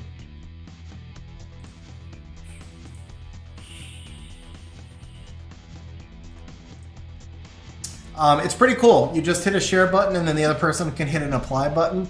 The thing is, the auto sell settings are definitely tailored somewhat to each person's individual account. So no matter whose you adopt, mine or someone else's, you do need to make some adjustments, I feel like, to be appropriate for your own account. But you can definitely take a framework like I have set up, which I've been sharing, because I developed a more... There may be people who have developed better frameworks than me too. I haven't seen anybody's other than mine, but I'm pretty happy with mine so far. Yeah, no. What I was saying, Shmo, in regards to that is when I say I want to mark all your runes, like, so what I do on my account is I mark which runes need a gem, which ones need to be grinded, stuff like that. But it takes many, many, many hours because you're looking at thousands and thousands of runes. So I was coming on here and I was going to be like, okay, well, this actually just needs an attack percent grind and it's a solid rune, or attack percent gem and it's a solid rune, attack percent over. You could actually go over either flat HP or accuracy. I'd probably go over accuracy, to be honest, because there's a very high defense rune, so the extra 700 flat HP is nice there. So I was going to mark it for you, but then if I start marking runes, it's just, yeah, we wouldn't be able to finish that project. So this rune we definitely don't sell. 28 speed is awesome. This is a pretty nice rune. So you got 2 here. You're actually losing... You're either losing a roll or it's more likely just a double. It's like a 5/5/4 roll into crit damage. But just on the basis of this being like a slot 6 attack, it's a premium re-app target, but you kind of just look for these stats when you re-app it anyway. So I don't feel like I would re-app. I don't feel like I would re-app this further, to be honest. This is definitely, no innate, but it's something we could look at if we ran out of targets. This is solid. This is what, 2 rolls here. This is pretty low efficiency, but it's got a decent stat mix. The thing is, I wish this accuracy was crit rate. If this accuracy were crit rate, I would like this rune a lot more. But I don't feel like with the no innate, this really rises to the top of the re-app list. I feel like we would just keep that one as is, find something better. This is OP. This is absolutely OP. Wow, bro. This is insane. This is like the best Fat Lucian broken set rune I've ever seen. That's a max triple and a one-off max right here, and you can gem in flat attack. This rune is bonkers, man. All right, let's re-app it. I'm just playing. Yeah, no, this rune is sick. This rune is just sick. I want this rune, man. My Lucian would be so happy with this rune. All right, this is pretty solid, I think. Let's see, 1 roll here. No, actually, I take it back. There's something that got gemmed out, missing a roll, right? This is a double, and it's a low double into defense, a low single roll here. This would actually be a re-app target. This is a re-app target, and it's not. You got a double and a single, so you lost a roll here. It's a re-app target because it's legend innate with shit stats. It's not because it's defense, so it's kind of a really low priority re-app target. It's like a double, 1 and 1. Stat mix is all right. Efficiency is all right. This is a high roll. This is mid rolls. This is low rolls. It's kind of hard to justify re-apping this because it's already grinded. It's not a great rune, but it's not a bad rune.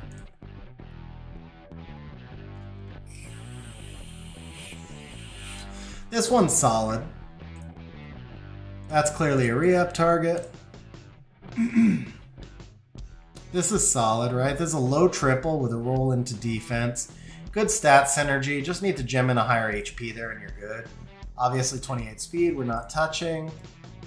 25 res. So this is, the roll into attack doesn't synergize with this rune at all. I kind of want to re-gem the speed here, but then I'm stuck with like attack percent that doesn't really fit with the resistance and a flat defense instead of a defense percent. I think I re-app this. The thing is, because there's no innate, it's like bottom of my list to re-app. Or I should say it's in that grouping of no innates, right? Because our first priority is always with innate.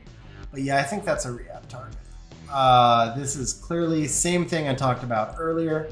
It is and it is not, because we do defense when there's nothing else left. Certainly not going to re-app this rune with defense innate. Kinky rune. Which one? Which one is a kinky rune, Duduk? There's some stream lag, so I'm not sure which rune I had up when you asked. This looks pretty solid to me. It's pretty efficient. You got one roll here, 2 and 1. The rolls are on the low side, but oh, with the 25 res, no, I don't feel like it has enough. Kinky is an efficiency whore, man. Even though Kinky seems like he shouldn't need that much because he doesn't need crit damage, he actually needs an insanely efficient build to really perform well. He's like a solid Kinky. I've never seen a solid Kinky that wasn't close to at least 110% efficiency in kind of any configuration. It's really weird because he doesn't need crit rate or crit damage, yet somehow he just desperately needs efficiency. So that rune I think probably just doesn't offer enough stats, over like net stats. This is solid though, especially with no innate. That one's solid. HP innate we just don't ever re-up, period. It's keep or sell. In this case, I think you're fine to keep it. You probably never use it, but I think you're all right to keep it. But I would just never re-up anything with HP innate. I would just sell it, especially with how easy it is to get rune drops now. This is what, a double and a single. This is actually a pretty premium re-up target. In my eyes, I think chat would go absolutely bonkers if I re-up the 20 speed rune. But I view this as a decent re-up target. However, I do want to check your JSON and see if that's like your, well, I don't need to check your JSON for that. I can just do this actually. So if that's your fastest rune. Yeah, no, that's nowhere close, right? Yeah, that's nowhere close to your fastest rune. Was it not HP? It was 16 plus 4.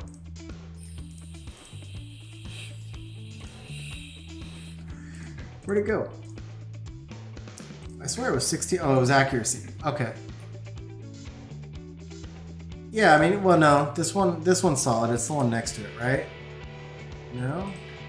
Where'd it go? Here it is. Nope. HP innate. I lost. Dude, where's my rune? Dude, where's my rune? Okay, so this one is definitely a re-up target. The resistance does nothing here. The flat attack does nothing here. This one is hero. Never mind. It's not a re-up target. Definitely not a re-up target. All right. I lost the rune. Lost the rune. I swear it was 16 plus 4, right? That's a sick rune. That's a sick quad right there. That rune's nice. 27 speed. 28. Somebody help me here, because I have completely lost the rune. I don't remember which rune I was looking at now. I've also lost my chat windows. I've lost everything. HP with rune. I can't be holding to 20 speed runes. Yeah. Yeah, at this point for XG, and granted everybody's at different stages, but basically nothing under 23 speed. Pre-grind. I basically look for at least 23 speed pre-grind before I consider it a good speed. 2-1-1, that was efficient. That's efficient, that's fine. 23, I guess it wasn't 16 plus 4, I don't know. I mean, that one's fine, that's efficient, we were on that rune. That we talked about, wouldn't re-up it. This I would actually re-up. The crit damage is nice, but the other 3 stats are all bad. So it's effectively a blue rune.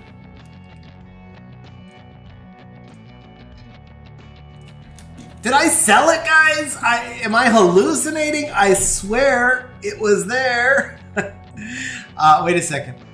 No? Dude, what? Seriously, what happened? I'm totally confused right now. I'm completely lost. It was on Luis. Thank you very much, because that was driving me crazy. Did I mark it re-up? Is that what happened? Did I mark it re-up? I wonder if I marked it re-up, or if I marked it something. It's on Luis. Okay, here she is. I marked it re-up. That's what it was. Okay. Yeah. All right. So sorted by speed. This is your like 15th fastest rune. If we do it by HP, this is like this is clear re-up. Okay. Sweet, quad.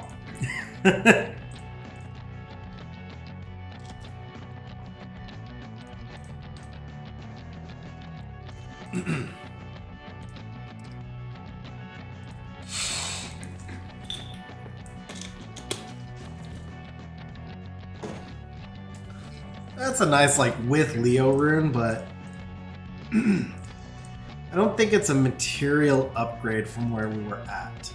Kind of a lateral. This is a material upgrade from where we're at. There we go.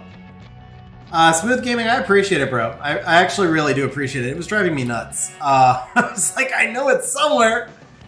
Does this actually warrant legend? This is like near max double. This is straight mid. This is straight mid with an innate. And you've got 7 of them.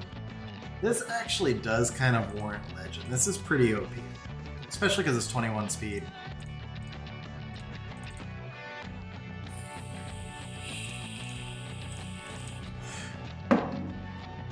So I would definitely regrind all of this stuff, especially on this rune. This rune's pretty OP. I'm actually gonna hit it one more time with a regrind. I don't want to burn out your grinds, but this rune is really sick. This is such a great stat mix too, with the extra roll into accuracy, but without blocking it being grindable. That rune is just really nice.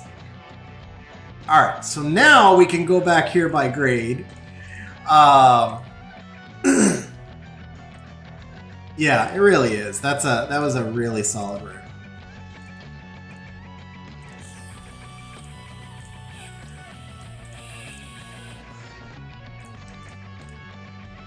Did I, let's see.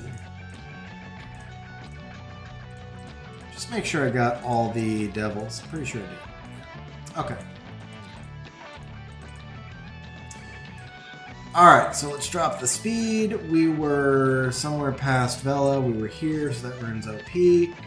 That rune we marked already as Reap. That's why we didn't see it earlier. Okay, this rune is OP. Baby 2, not a lot of synergy. I actually think this is a pretty good Reap target. We'll go back to that one. I feel like that one's pretty solid, though. This is another one. I don't really like reapping accuracy, no innate, but I do feel like that's a potential target. This is a tough rune, man, but I don't think I reapp this for right now. 20 crit rate is really solid, even though it doesn't have anything else with it. It's pretty solid. Don't you wish they would just let you go like double or nothing so you could have 2 crystals?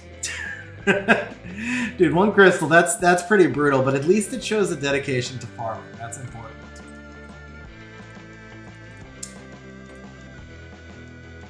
Okay, this is a nothing rune. I feel like we can go ahead. Even though I don't love doing Legend No Innate, this is such a bad rune, it's gonna get re-upped at some point. But I'm gonna limit it to 3. If we don't hit something in 3, then we'll just mark it re-up and go.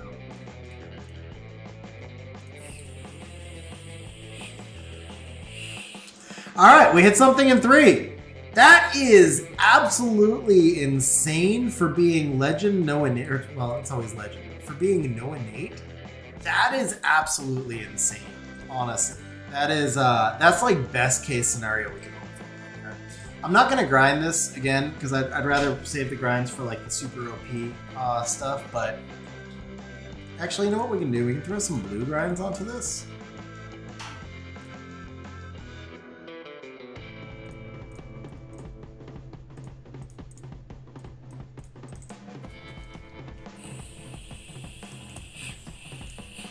It's not the most OP rune, but for being legend, it's like solid mid rolls, slightly over mid rolls, and then the gemin. The only thing that it kind of fails on is not being quad grindable, but the crit rate is kind of what you're looking for there. So that's a nice win.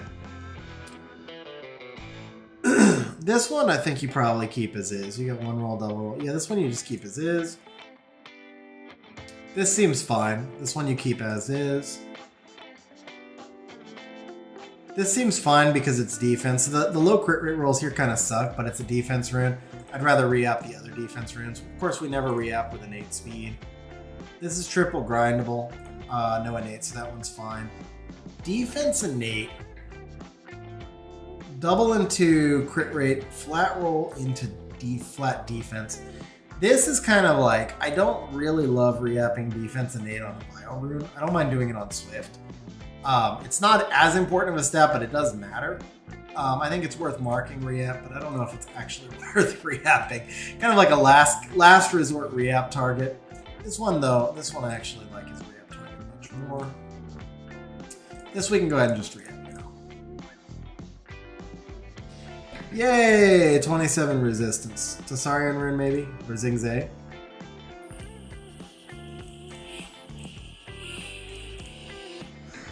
Okay, so we will actually, is this side better? No, this side's better. We'll just mark this reapp though. It's not a usable rune regardless, but I don't want to put a lot of reapps into no innate.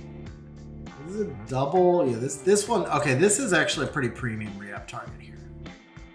15 speed, yes, but literally nothing else. Just like one roll into HP and a roll into flat defense.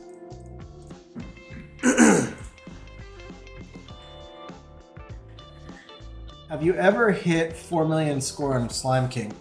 Yeah, I have. Back when I was actually trying. Now I just use auto teams that do like 3.5 to 3.8. The 4 million actually was manual. So I've never, no, actually, yeah, I've done like 4.1 on auto, I think. The higher 4 million is like 4.6. That was all manual. But that was just, I tried for the, ooh, yucky. Ooh, yucky. Tease. You tease us. I mean, a lot of it, so I don't have Lucifer. Obviously, anybody with Lucifer just dominates Slime King. So I had to do it without Lucifer. Lucas is pretty much, I think, the best monster for Slime King if you don't have Lucifer. All right, this rune does not want to cooperate. We'll do one more, and if we don't hit something, we'll come back to it. Okay, well, I guess we hit something. So I can definitely accept this. I believe this is an upgrade from where we started. You know, you guys could judge. You could let me know if you think this is a good rune or not. Some people may not love it. All right, we got our first solid triple right here. Let's see. The only question is, do we go attack or defense? I am really on the fence with that one, to be honest. Obviously, we go legend, and that's a rip. But I will save that for later. Avoid Fingers, I actually don't remember the Lucifer team, to be honest. We can't go into subjugation because that's ours is on Tuesdays. I don't remember the team. I just know that everybody in our guild who had Lucifer scores 500,000 more than everybody who doesn't. Yeah, this gets legend. Man, attack or defense? I'm really on the fence here. Attack or defense? Attack or defense? Attack or defense?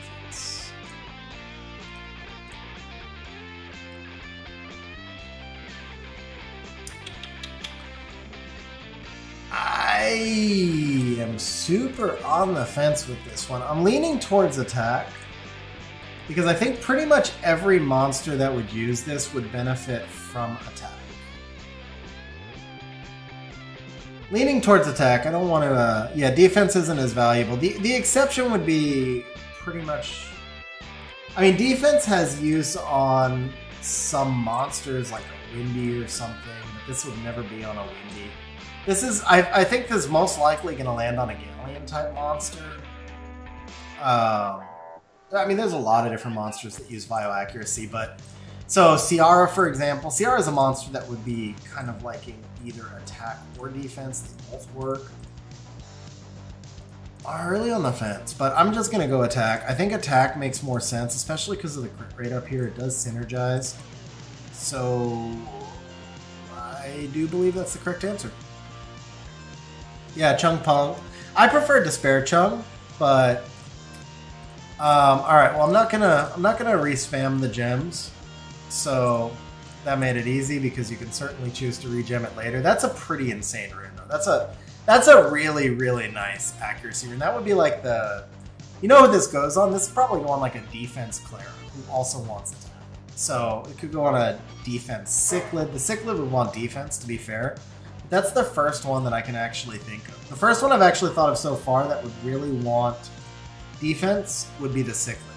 And you can always swap it because the gem derp, so no harm, no foul. Had it hit like 13, you were kind of stuck with it forever, but yeah, I think that's the right call to go attack there. All right, this is a pretty solid re-up target as well. I do like the 13 crit rate, but they're low rolls. I mean, we can definitely improve upon this. What up, Az? How you doing, man? What up, Zio, too? Hey, what's going on, guys?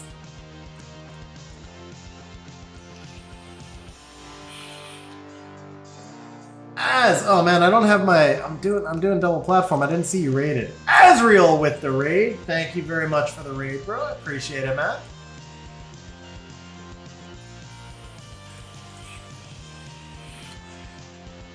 Okay, yeah, that was just now. Yeah, Azriel, thank you very much for the raid, and welcome everybody who came over from Azriel's stream. I mean, neither side's really great. I don't think it really matters, but this side is technically better. It's just, you could, I mean, technically, because technically, that seems to be my word of the day, you could technically gem the resistance and use this. The double into crit damage is nice, but I mean, it's just low roll.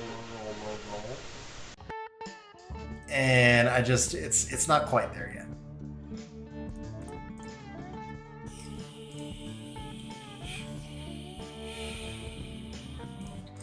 But it may not want to get there. That was that 5? That was 5. So we'll come back to this one. We'll mark that re-up because this is actually usable. This is like not a bad rune right now as it is. So I don't know that I want to spam re-ups into that when there may be better targets. This is something on it. No, this one you actually just gem speed. I just gem speed and keep that. That rune's fine. That rune's fine. With no innate, that rune's fine. That rune's definitely fine. That's a really nice rune. Great, like, Carnal Vigor style rune, I think. This would be a future re-app if we get to stuff with no innate. Actually, does this even need a re-app? Triple plus a roll. There's no wasted rolls. Here I actually just gem HP over crit rate. Keep the flat HP. This is a pretty good rune, to be honest. No need to change that. This rune is trash. Wow, this rune's pretty rough. I mean, you got the triple into crit rate, which is nice, but man, this is totally unusable anywhere. So that's definitely a re-app. Let's see, this is a double into speed with nothing else. Yeah, this is solid. This is a solid target.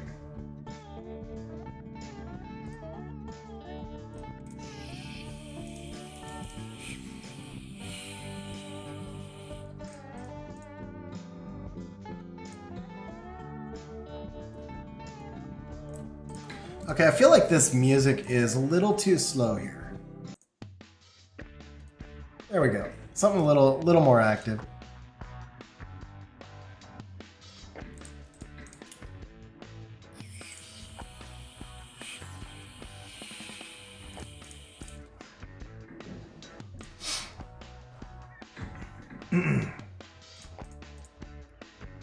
All right, we will go one more here, and if not, we'll just mark it.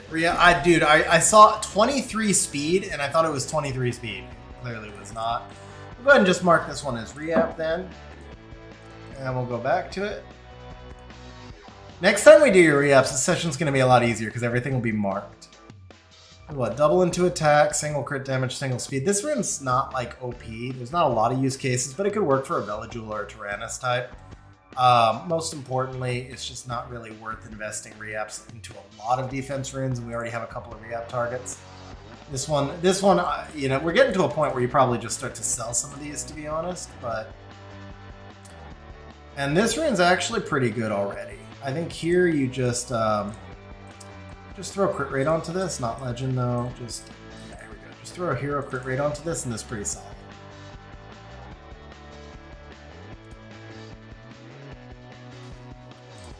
Yeah, that's a solid rune. Okay, so that will conclude slot 6.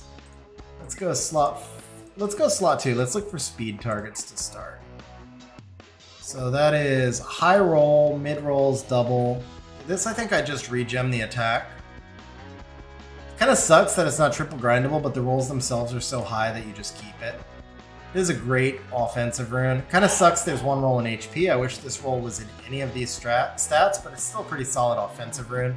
And with no innate, kind of hard to justify reapping that one. This, on the other hand, I think is a pretty solid target. Crit damage has less value with the HP. It's usable. It's not bad. But on the whole, it's like 5/5 here. It's kind of a lower double here. And it's just, yeah, there's so much room for growth on this rune. So this is a solid target. That's actually better already, isn't it? Even though you're losing a roll here, yeah, same thing. You lost a roll on each side. It's actually a little bit better, but it doesn't matter because it's still getting reapped either way. I think we're going to land like a 27 crit rate on this rune. I think we're going to land a 23 resistance on this rune. That was what I meant to say.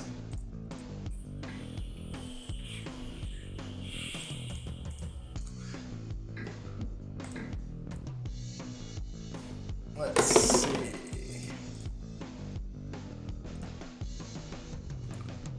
All right, one time, not triple flat HP. One time, I almost called for speed. You can't get speed on a speed rune. Live and learn something new every day. There you go. I'm learning from my own streams. Did you know that you can't have speed as a sub-property on a speed rune? All right, one time. Let's see something solid here. Triple. Okay. It's better than it started. There's no longer a wasted roll. Crit damage is not the greatest synergy here. But there's no wasted roll, sort of. It's 5/5/4 on the crit damage, so it kind of turns into a wasted roll.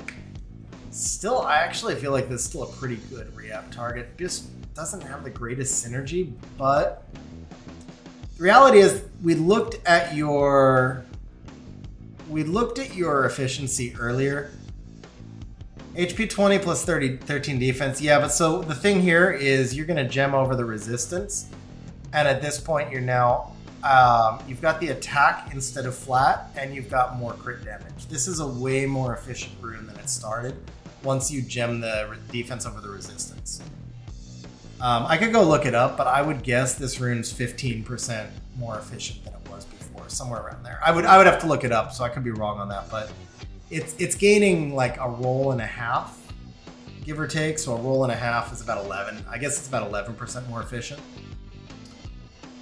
Yeah, so slot 2 Vio is basically the only things that you really care about for slot 2 Vio are efficiency and triples. Well, it's actually not less usable. So I'll give you a bunch of examples where this rune makes sense. Vigor scales to both HP and attack. So if you run basically, I can give you a dozen examples, but they're all going to be the same thing. It's HP scaling monsters that run on slot 4 crit rate. Any HP scaling monster that runs slot 4 crit rate, or pretty much any monster that you're running with a crit rate lead, doesn't necessarily have to have crit rate here. And in those cases, they're all going to appreciate the slightly more efficient rune. And just from the perspective of where Shmo's at, let me just go take a quick look at the slot 2s and see. I believe there's probably an upgrade, but let's do a data-driven.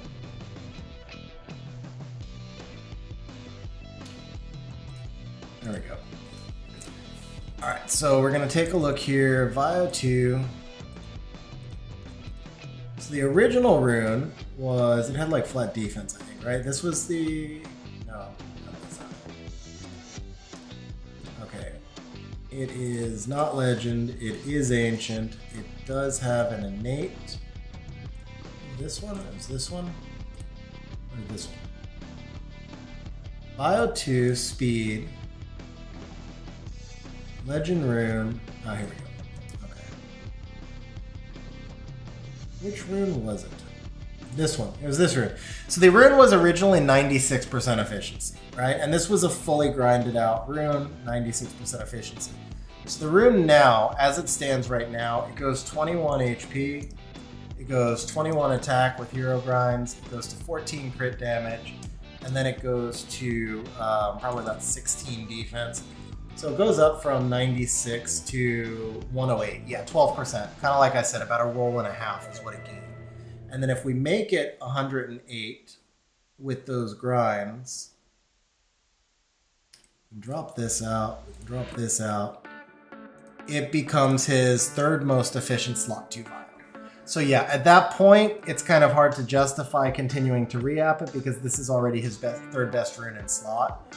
The ultimate goal of re-apps is just simply to upgrade your own rune quality. So for every person, it's different, but if once you have your third best rune in slot, even when you have 144 re-apps, I would rather just go out and re-app a bunch of other runes that are not good and improve your overall rune depth. When the game is going to give you a quad, when the game's going to give you a quad, it's going to give you a quad. It doesn't matter which rune it comes on, right? So why re-app a good rune and land a quad that you then discard a good rune to get a great rune when I can keep the good rune and then get a great rune somewhere else?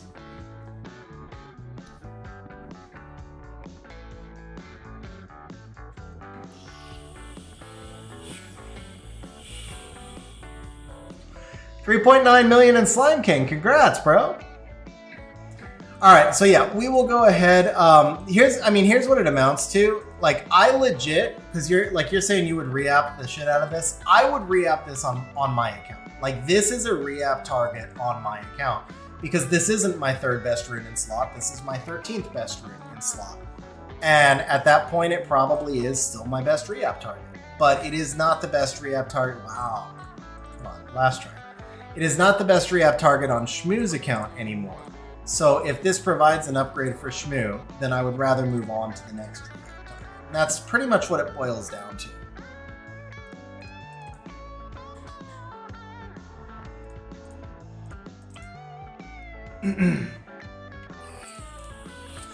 So, I mean, that's a solid rune, man. That's a solid looking rune right there. All right, cool. Let's move on to the next. So we said this one was fine already.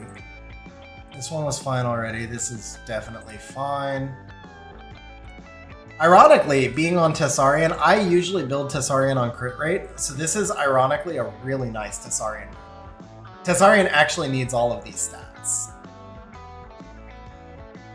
Yeah, exactly. This actually could even upgrade Tessarian without even needing a rebuild on Tessarian. Yeah, exactly. Saying the same thing. Okay, so this is one of those situations, like, this is not a particularly high efficiency rune. No innate makes it a lesser re-app target to begin with, but this kind of going back to what I was talking about before, efficiency is not everything. It's just it's an important thing, but it's not everything. This is not a super high efficiency rune, but it has a really good and somewhat unique stat mix. Crit rate and accuracy together can be really valuable on a slot 2, and when they're together, you literally will have to be lower efficiency because you just can't grind something. So, like, to me, this is not a re-app target, it's a depth rune. Even if it had an innate, this would still not be a re-app target, it would be a depth rune. This is double here, one here, one here. This is really great stat synergy. It's unfortunate that the resistance is the innate, but the stat synergy is great. So again, that to me is a done rune. Speed rune, this is pretty nice. The only thing this needs is probably flat HP. I'll go ahead and throw that on for you. I think, yeah, we got it here, right?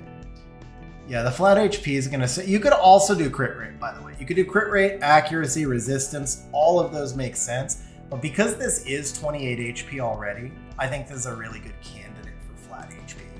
Generally speaking, when I have those kind of flex runes that I can put any of the above on them, when the rune is already reasonably high HP, I like the flat HP to go with it. Because this is just super, super thick rune right here. All right, this with the defense innate is not a re-app target. It's a keep or a sell. I think you're okay to keep it. It's nothing special. It's really quite borderline. It's almost a sell. Almost, but not quite. But it's definitely not a re-app target. Either way. This is thick. This is nice. Certainly don't touch that. 111. These are all super low rolls. This is another one. Like, I re-app this on my account, but I don't feel like we re-app this on yours, because this is probably, if I go back to swap, I bet you I would see this is one of those other runes that's really high efficiency. It's the exact same principle as this rune. It's slightly less Slightly less efficient than this rune because the rolls are a little bit lower, but then again, the crit rate has more value than crit damage. So this is the type of rune. I actually have a category in my own markings that's temp save. This is the type of rune that I feel like you will keep this rune for another year exactly as it is, and you will use it, and a year from now it will reach that point where it becomes a re-app candidate.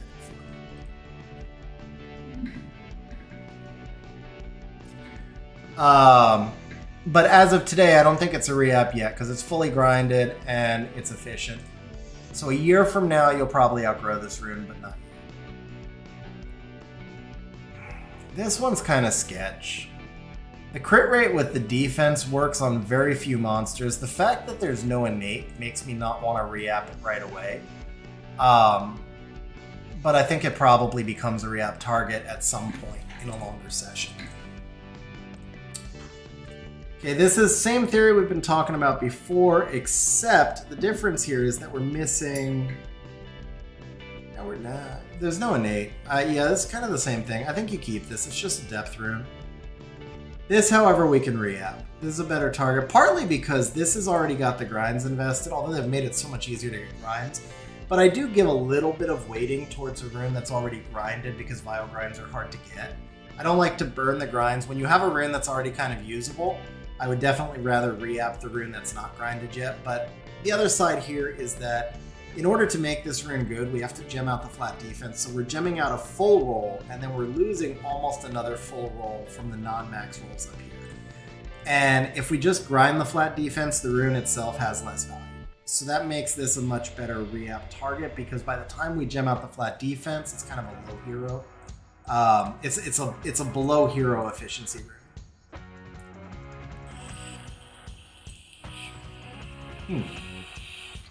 This is definitely an upgrade. It's not my favorite stat mix.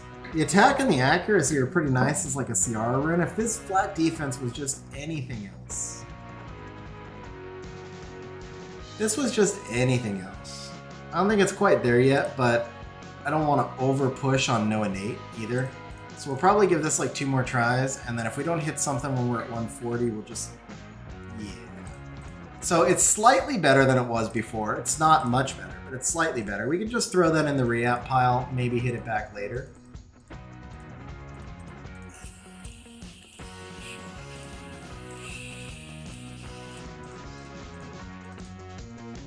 Alright, were we this far? Yeah, we were past here, we're past that. This does not have the greatest stat mix, but it does have full rolls everywhere. Right, so we got 1 roll here, decent double here, on the low side here. This to me, this is kind of like, if this was innate, I would re-app this in a heartbeat. Because it's no innate, I don't want to burn the re-apps quite yet because it's usable. There's like a variety of decent use cases, Ciara type monsters. Not that, but the thing is like Ciara doesn't want the crit damage, right? Tessarian type maybe, but Tessarian wants HP. And that's my point, not the greatest stat mix. I'm almost talking myself into re-apping it now, but I don't want to burn your re-apps until we see what else is there. So we got 1 roll here, high double here, gemmed in here, flat attack, synergizes somewhat. This is probably a re-app target, but it's not nearly top of the pile. This is solid, just re-gem the attack. This is top of the re-app pile from what we're seeing. There's just no synergy from resistance and crit damage. There's like 2 or 3 monsters in the game that will want this, so there are some, but there's very, very few. It's like Tessarian, Xingzhe, maybe Savannah for some siege defense builds, but all of those monsters would want better rolls than this also, because it's a 5/5 roll on the resistance. 1/1, it's a double into accuracy, so that side's not really any better. Still not better. So with these no innates, we're not going to burn a lot of re-apps into them. If it doesn't hit quick, that's kind of better, isn't it? I mean, there's good synergy here. There's technically synergy here. It doesn't matter because neither side's super usable. But this at least, this is less efficient but better synergy. Neither side's usable, but slightly. Well, okay, there you go. This is usable. This is what we wanted. That'll work. Quads are good. We take all quads. We take all quads here.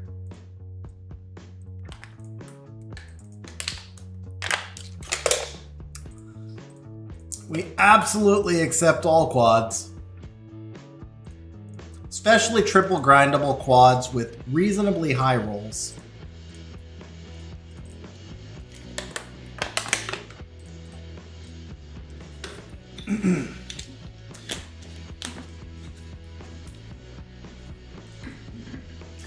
The only reason I didn't hit it is because it was immemorial dudage. Had it been a regular Vile grind, I would have hit it with the legend. But his immemorials I didn't want to burn. I agree with you though. I would hit that with a legend. Eventually. Oh, alright, we got another good target. Let's go quad crit rate this time. I guess it doesn't really matter. Neither side's keepable. Neither side is keepable. This side is definitely keepable. Exact same theory we talked about earlier. So we got one roll here, one roll here, double here. Kind of on the low side, but well over 100% efficiency once it's fully grinded. The 18 accuracy also is really nice.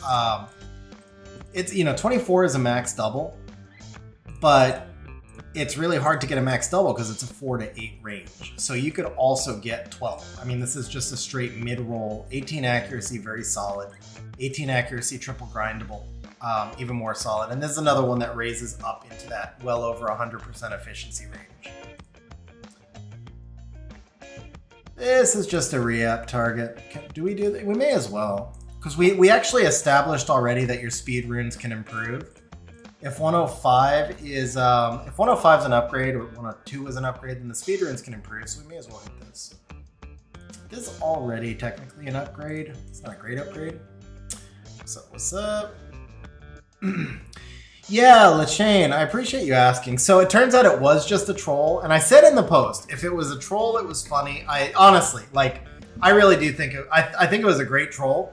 My only concern was if it wasn't a troll, because I'm known in the community, I didn't want somebody to get scammed. It's the only reason I did a post. Turns out it was just a troll. The guild that took the name, or the guy that took the name reached out to me the same day, said he would give me the name back. And just so happens that I had to wait a week to do another rename because I had taken a different name already. So I should have my name back tomorrow. What up, Panday? Yeah, so we are not doing many.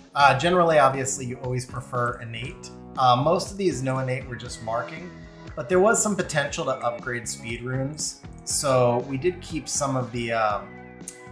we are hitting a couple of the speed runes with no innate. It's not really keepable, but there are monsters that can use that, like a Theomar's gem attack percent here.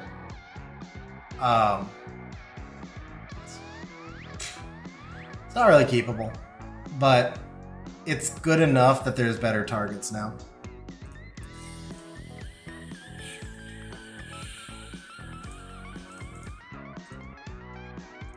Alright, like that. That's a better target. Huh. Those are actually really high rolls. I think if you just grind it, that's kind of a usable rune. For being no innate, I'm happy enough with that right there. I wouldn't go any further. If it had innate, I'd probably go further, but for no innate, I'm happy with it. So that was the end of the speed runes. Okay. All right, crit rate next. Ooh, that's a premium target and some borderline target. 22 speed is probably... And 22 speed with virtually no stats. You know what's funny? That rune would have been so much more appealing before they made gems just rain from the sky in Rift Beast too, because it doesn't need a gem. And it used to be so hard to get the gems. And now that it's actually easier to get gems than grinds, it's kind of like skewing my my perspective a little bit. Panday, no, this is Shmo's account. We're doing Shmo birthday summons and reapps. So the keep threshold is a little bit lower on his account than it would be on mine as well. Honestly, I feel like this is probably a re-up, but I also feel like 22 might be on the faster side of your crit rate runes. And I don't want to... Well, let's go ahead and actually just look. I don't want to like re-up fastest rune or anything. Yeah, that's what I thought.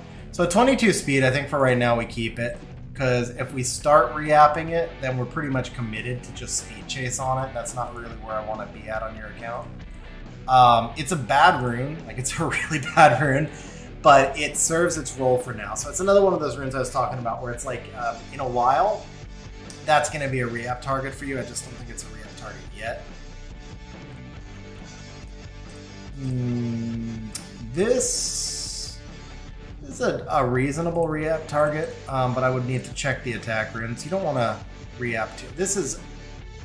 Honestly, this is probably a sell. You might need it for speed filler at the moment, but it's probably just a sell. I wouldn't re-app attack, no innate ever. It's just not worth it. You use some. There is value in attack slot 4, a lot more than there used to be. Monsters like Kinky, Kaki, Suki, Fuki, all the Ookies. And then you also have Dominic more. So there's a handful of monsters that will all use this. But that's still not... you could actually... Nikki, if you happen to... Obviously, LD5, but... There's a handful of monsters now that would use attack runes, but there's not enough of them that I would ever re-app attack. I would just re-app a handful of attack with innates that you have like 3 or 4 good ones, and then that's usually enough. Alright, so that's a later rune. 23 Act's pretty nice. It's a triple. It's a really low triple, but 23 Act can be really useful. I don't think I would actually re-app this. The rune's missing a lot of stats, but I don't think I'd re-app this. I think I'd probably just regem the attack and roll with it. This is solid. With the double into attack, yeah, this is solid. That one's good. Crit rate attack. This has got a good stat mix. Just needs a regem on the speed, but this has got a real good stat mix. This is a quad, so obviously you're not going to mess with it. Kind of a shame, the 4 speed, but quad's a quad.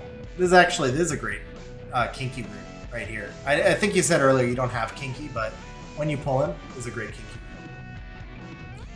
rune. Pende, because he farms. he farms a lot. He's very dedicated in R5.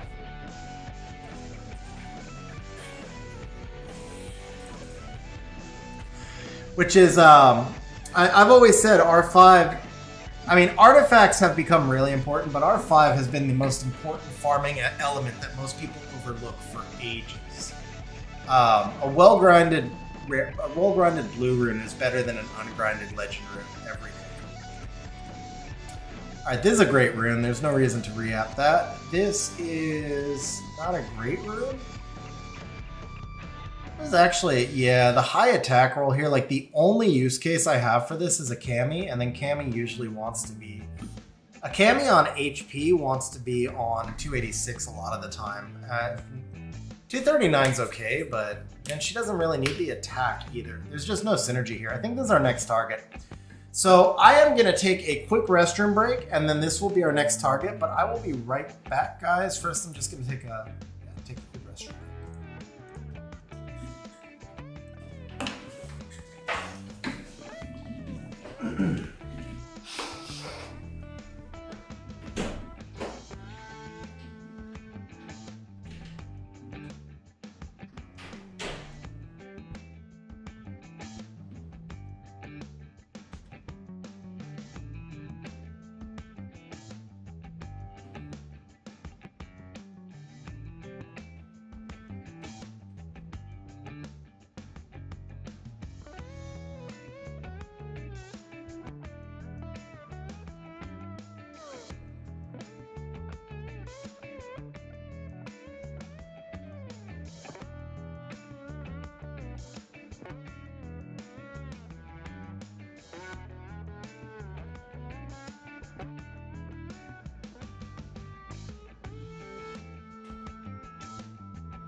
All right, I will tell you what, guys. I'm looking at it. We have 128 reapps left, and I know Shmo is Pacific time, same as I am. So I think we may actually go ahead and just schedule a second reapp stream as opposed to trying to finish out the reapps on this stream, because I'll wind up rushing. I want to make sure that I give appropriate attention to the reapps.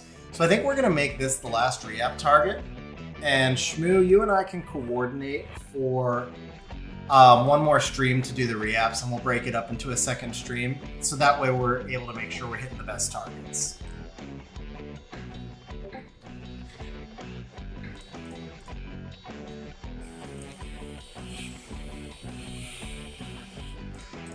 But this is a solid target, so we can finish on this one. 26 speed and we're good to go. All right, 22 speed. I was greedy. I accept 22 speed. I almost feel like we have to keep going. That's the second 22 speed rune we hit. Maybe we need to do at least one more rune. We'll do one more rune and wrap up on that, because that's the second 22 speed we've hit in like 30 re-ups. So while we're hot, I feel like we probably have to keep going. I actually would have been tempted to put flat HP on this too if the flat HP was not being hit. But we'll definitely pop a legend on that. We'll hit the legend this time. Dude, even with the resistance too, that is so premium. Like, this roll in the resistance is not wasted. Almost every monster that wants slot 4, that uses slot 4 HP wants resistance. Not all of them, but a majority of them. This is super premium. The only air quotes negative is because of the types of monsters that use this, flat HP would have been kind of nice. But I mean, there's nothing wrong with the attack. That's a solid rune, man. That's a super solid rune. Dude, Smooth Gaming, you got it, man. You're 50k away, you got it for sure. I have no doubt. Alright, let's see if we can find one more. Dude, 38%, that's nice. Alright, let's see if we can find one more good re-app target, and then we will reschedule a stream. Unless, well, as long as we keep hitting 22 speed, we'll keep going until we get a re-app with less than 22 speed. We'll do it that way. We'll keep going until one hits less than 22 speed. This actually is pretty solid. All right, we're going to go down to just innates now. Since we're not going through everything, we can just look for innates. We can work on re-app targets later. Actually, in that case, why don't I just pull this from your JSON? Let me just find a target from the JSON instead. That makes a lot more sense. All right, so we are going to go... I'll show you guys the config. For those who have not seen it before, this is how you actually look for re-app targets. When you're not doing a huge session like this and you're just trying to find like the best target on your account, so you would put in the primary sets that you care about. In this case, Vile, Will, Swift, Spare is what you normally do. We'll just go straight Vile for Shmo, since we're not going to speed chase, and he's primarily a Siege player. It does some RTA, but primary is Siege. So we're going to go main stat, not defense. Innate stat, not none, not speed, not attack, not HP, and not defense. We do not want an ancient rune. We do want it to be a legend rune. We do not want it to be less than 6 stars, obviously. And right now we're only going to look for those that are rolled to at least 12. And I feel like I'm missing one setting here. Maybe not. Okay. Yeah, that's good. All right, so now we can sort down here by lowest efficiency. And we see an attack right there. There's a slot 3 with triple into HP flat, so that's a solid re-up target. So we're going to come over here, Vio 3, we're looking for 890 HP flat, ungrinded. Probably this one, it is. We got crit damage innate, so that rune needs to be 22 speed for the stream to continue. But we will keep going as long as we're hitting 20 speed runes.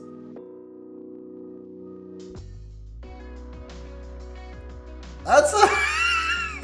It's not a 20 speed rune, but it is a solid re-up to finish on. It's kind of sucks the crit damage doesn't super synergize with the resistance, but I mean, that's a moderately high triple.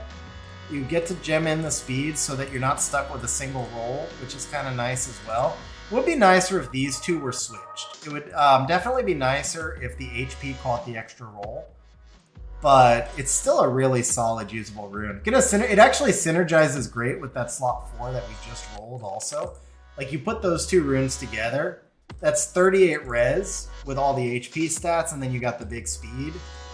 I don't necessarily think those two, it's whatever the optimizer tells you. Like the runes will land wherever the optimizer tells you, but yeah, that's pretty solid. All right, that's a good way to finish then. We didn't hit 22 speed. We finished with a solid re-up, so I am gonna do this. We'll switch over to my account. I'll int in RTA for 1 or 2 matches. And it gives me one more chance to just sell this so you don't wind up with garbage in the inventory. Okay, so we're gonna close this out. All right, guys. So the good news is this means we're actually gonna put one more stream on the schedule. And I'm just gonna do one final, I'm just gonna int. Like straight up, I'm gonna call a draft in advance here. Let's see. Well, I'll do the 2 pair thing again because I find that's really funny. So I have to draft 2 pair of LDs. For whatever reason, all my LD5s just keep seeming to be in the same family. So, which is kind of cool. I actually like that. I think it's funny.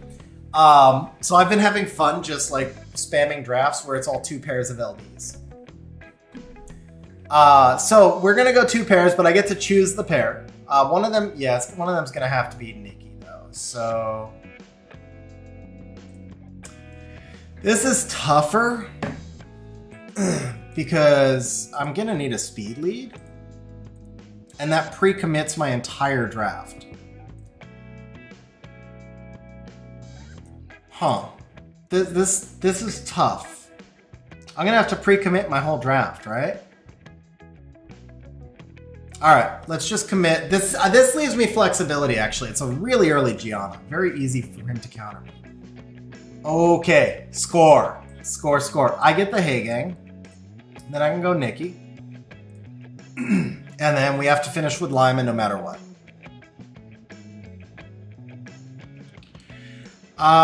So Fukong, I think that the line moves a lot the last week. There is usually a thread. Yeah, we lost this, by the way, 100%. If I draft the Lima, there's 0 chance to win, but that's fine. I said I would do 2 pair. I was kind of committed, right? Is there any scenario? I guess the one scenario I could win. So it's, yeah, there's absolutely, yeah, it's 100% loss. There's absolutely no way. So Dudich, the Ian's that Ian is the Light Ezio. Yeah, I would say that's a must. I mean, maybe you could get away with 99%, but literally every 1% of crit rate you're missing is 1 fight that you will lose out of every 100. Consider the difference between C3 and G1 is about 1% win rate. The difference between G1 and G2 is about 1% win rate. Yeah, I would definitely say a monster like that has to be. Yeah, we lost this. That's fine. We lost this in the draft. We lost this when we committed to playing 2 pair. Let's be fair. Let's be realistic. We lost it when we pre-committed our draft, but we'll try it again. But yeah, I think if you're gonna run a monster like Ian, he has to be 100%. There are monsters that you can get away with. Ragdoll does not have to be 100%. He typically is, but if my Ragdoll were 80 or 95% or something, it's not going to change that many matches for me because it's very rare I even get to Torrent. A monster like Ian that is just a one, yeah, Ian kind of has to be. All right, let's do this. Yeah, so we always see the Hey Gang there. That's pretty normal. Do I have to do 2 pair? Man, I don't want to do 2 pair again. 2 pair sucks because you, whoops. 2 pair sucks because you just auto lose every time. Not every time. There are times where I can get a 2 pair draft and it works well, but this is just not one of those times. And then of course I just like hit random monsters that make no sense, but that's fine. Let's do that. Should ban the Magnum. Doesn't ban the Magnum. So now I'm kind of in trouble. Yeah, if you're playing Ian, you kind of have to be first turn play unless you're running a Shizuka Eleanoa type thing, which is still kind of first turn. But Ian is so squishy. I guess Leo Vivishell, you can run Ian with Leo Vivishell. Otherwise, even that's first turn. Yeah, any way you split it, it's first turn, actually, to be fair. Okay, let's do this. I don't actually want to push him back. Yeah, that was kind of a mistake, wasn't it? Alright. Yay, nice resistance. Awesome. Okay, that'll work. Let's get into you then. I mean, I lose this. I have a shit draft, but still. Maybe I can luck sack. Is he gonna buff? That's what I really want to see. Is he gonna buff? He does not buff. Oh, okay. Okay. Yeah. That's fine. That's fair. Bad draft.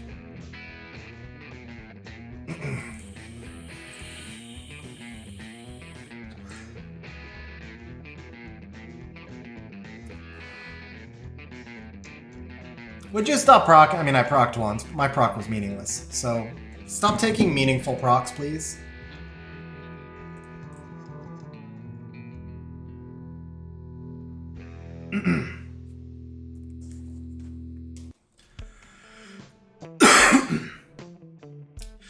So Fukong, as far as the 1860, all right, I'm just gonna do a real draft. Kind of annoying to lose. All right, I'll do a real draft and then we'll wrap up from there. Fukong, so the 1865 line, that's what, that's, yeah, that might be safe G1, actually. I didn't know where the numbers were. Let me see what last season was. All right, let's do this. I should have gone Vanessa first pick. I'm reading over here for a real draft. But that's fine. So last season's cutoff was 1924. And over the final days, it moved 64 points. So, yeah. It moved 64 points. So the numbers seem to be lower this season. I guess I should draft something here, right? It's such a weird draft. Let's do this. And there's no way for me to really say if it's safe or not, but I feel like you can expect the line to move at least 64 points. Let's say that. Do I like this more or do I like Asima more? I like this more because he bans the Asima for sure. He may actually let the Dominic through. Yeah, that's what I thought. Okay, cool. Yeah, if I bring the Asima, he bans the Asima, and I kind of wanted the Dominic so that I could attack the Kinky. I still think I probably lose, to be fair, because I have no damage. That Gyu is just going to be a giant pain in my ass, and the Eleanor really doesn't bring enough sustain here to deal with all this stuff. But just don't despair stun me, and I'm probably fine. Just don't keep procking, also, please. Thank you. Can I proc? I'll take a proc. He got one. No, of course not. Yeah. Alright, that's fine. I need to slow this girl down. Okay. He'll get the kill here, and then that's pretty much GG right there.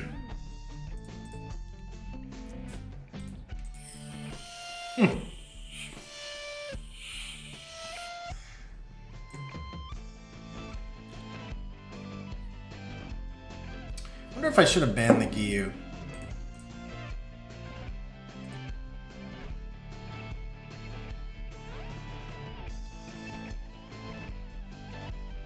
No, well, yeah, I could have banned the Gyu and just stayed in pony form, to be honest.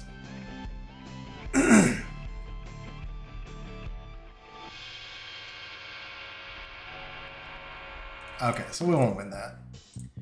Alright, this time let me actually watch the screen instead of like reading Reddit. Because I said I was going to int an RTA, but that was like 40 points I dropped. I don't really care, actually, to be honest. I really don't. But still, I'm trying to, like, I don't know. I'm just really having fun this season. Mostly having fun. It's still tilt because it's RTA. But I'm not really try hard at all. I haven't built anything. Like even the Zelenor build is a manual build. It's missing resistance. It was done in like 30 seconds. The Gianna build, 30 seconds. I summoned all 3 of those this season. Gianna, Asima, and Eleanor. I summoned all 3 this season. And I really should have rebuilt my box. I also need to build my whole box about 40 speed faster. It's basically built as an all ragdoll box. Let's see if we can get a bruiser match. Probably not. He's just going to play. But it'd be nice if we could get a bruiser match. Those are fun. Let's just see if we can lose after picking 1 monster. That's what I meant to say. Let's see if we can lose after picking 1 monster. That's much more fun. Alright, so there you go. Maybe we can int our way into C3 and then we get to have a winning streak for a while. Yeah, so what I was saying is I have not rebuilt my box, so everything was built around Ragdoll, and he's obviously just not as strong in the current meta.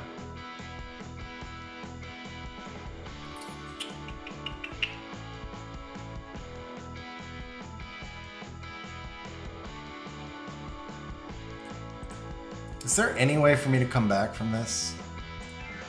There's really not.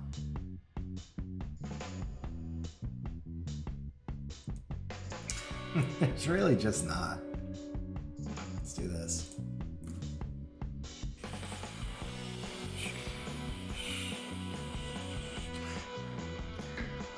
Is this even ruined? Well, yeah, it's ruined. Okay.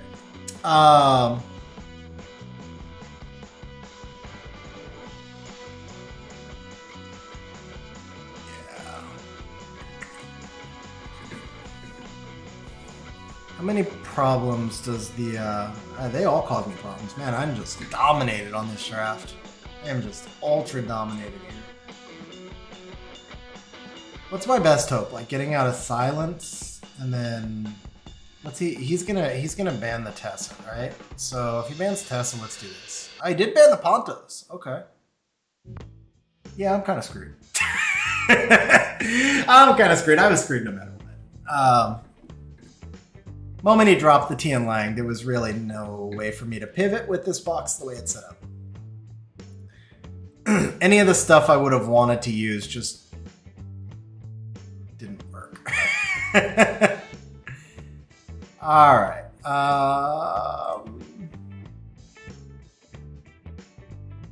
Let's do this. Let's do this.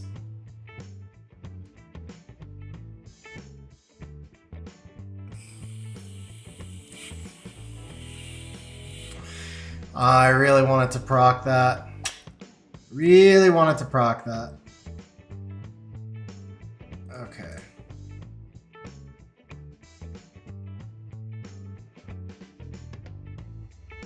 Yeah, well, I mean, obviously, just do that. Alright. So I basically traded the Lima. Yeah, no, because the Kinky's gonna kill, right? Kinky kills everything. No, okay. Yay, no damage Kinky. Still, that's why I needed to proc that stupid thing before. At least I cut here. So I think I'm still okay. Yeah. I don't know how I kill the Kinky though.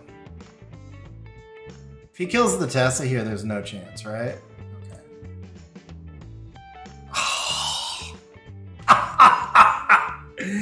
Alright, it was closer than I thought it would be, to be fair.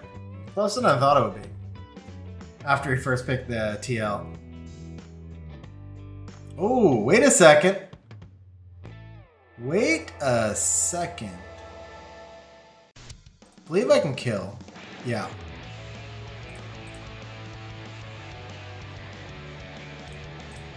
Alright, hang on. Problem is I'm going to lose the Tessa. I kind of needed the Tessa to proc.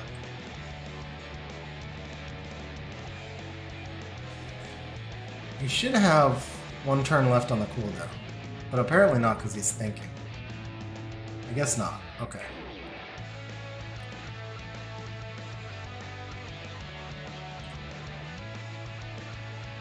And do I die or not? Do I die or not? I die.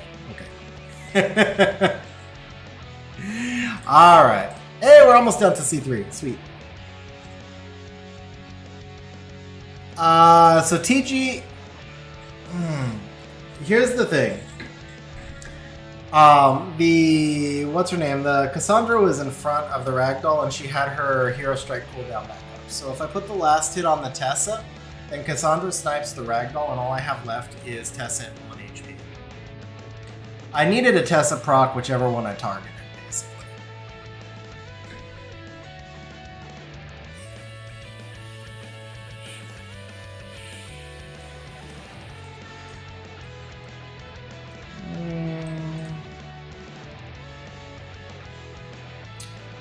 Let's do...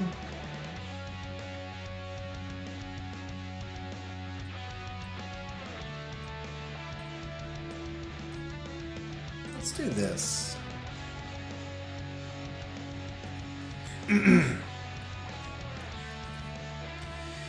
Yeah, no, the Cassandra was ahead from the hit behind that procced her Nemesis. No, Ragdoll was in between. The Cassandra was ahead, I believe. No, sorry, the Shizuka. It was the Shizuka that was ahead. The Shizuka was ahead, not the... It was the Shizuka that was in between. But I don't remember if the Cassandra was ahead, but the Shizuka was ahead either way, so she would have protected the Cassandra. Either way, I had to clear the field of the Cassandra. Oh crap, I got 3 seconds to draft something. Let's do this and this.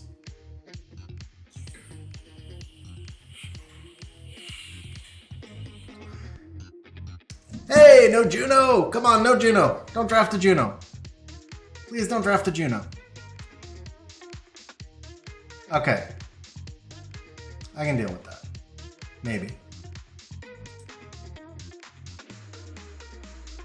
Let's do this. Problem is that all my speeds are ass on this, like 145 here, 130 something here. Is not a box built for this style of play whatsoever. So the Laura will outspeed, but if the Volantis doesn't land provokes, then the Oliver's just going to get cut.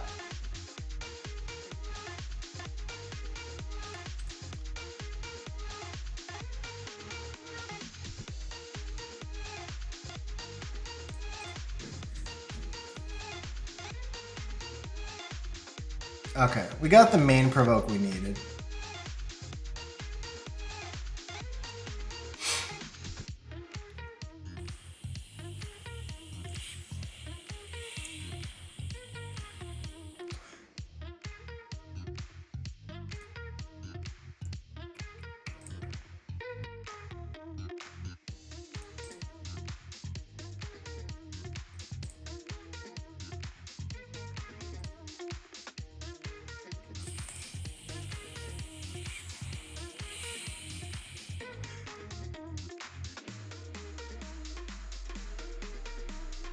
Masha solo?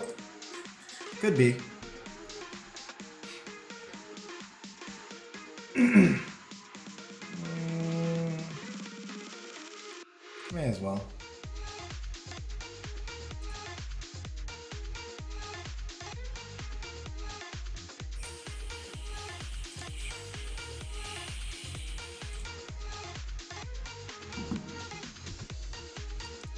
All right, one more real draft, and then we will wrap up. Definitely a later stream than intended, but hope you guys enjoy.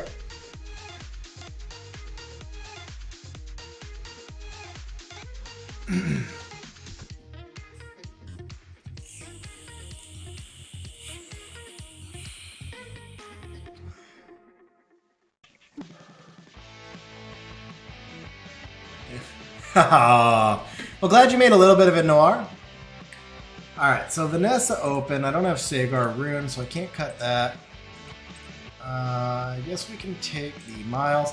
See, I hate this here because Oliver would be a much better counter if he freaking was just ruined a little bit better or faster. So it's kind of like a crippled box. I have not had really any luck with Jameyer there. Also because he's ruined like ass. It doesn't help. Where's the Sierra Gianna? Okay, so we do this. If I Shizuka, am I too low on damage? If I don't Shizuka, isn't he just gonna Shizuka? So does that mean I give up the Heigang? I also have 4 water monsters if I bring Shizuka. So, any way you split it, I have to give up one of those. Let's do this instead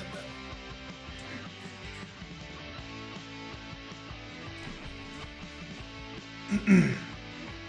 Then last pick, either Sonya or Ethna, which he bans. Do I like that? So his only... he's got double Swifts now. Robo still cuts. If I go Heigang, he probably just bans out damage, right? Yeah, so it has to be something with kill potential. I do have the double speeds. His Swift is going to be faster than this Sonya, which is 226. Maybe the Robo's not in front of 226. I do prefer the Sonya over the Ethna here. I mean, I think he bans out the Swift either way. So if I ban this and then I get the cut,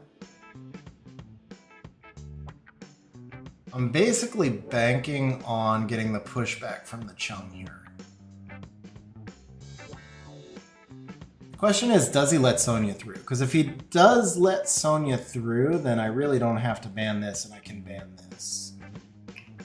I feel like he bans the Sonya though, so. Yeah, okay. So I could have banned that. Would have been better to ban that. Just not a good draft. Well, it would have been an okay draft if Oliver was like plus 180. But him on this stupid like 136 build is really tough. Okay, perfect world scenario here? No, that's fair. It's winged. I don't really mind that. However, I do mind him landing everything on everyone and me landing nothing on anyone. Okay, so then that's GG. He did have attribute, though. He had attribute, I didn't. That's fair. Fairish. I could have landed a little bit more. Could have gotten at least a despair stun or something. It's fairish. Yeah, playing a turn 1 box with turn 3 speeds is probably not ideal. This dude's got Nikki. And his Nikki is freaking OP. He's also normally in G3. I haven't... Maybe this isn't the dude I'm thinking of then, because I normally match him when we're up in G3. Or like at the edge, like G2, G3.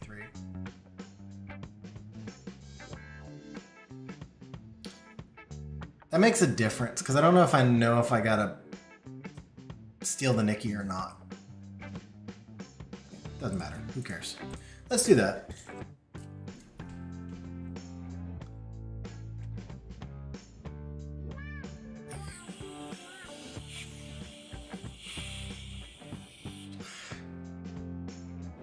Okay, so Sekhmet's a force ban on the end. I really wish I had Sagar Rune. Sagar would be so much better here.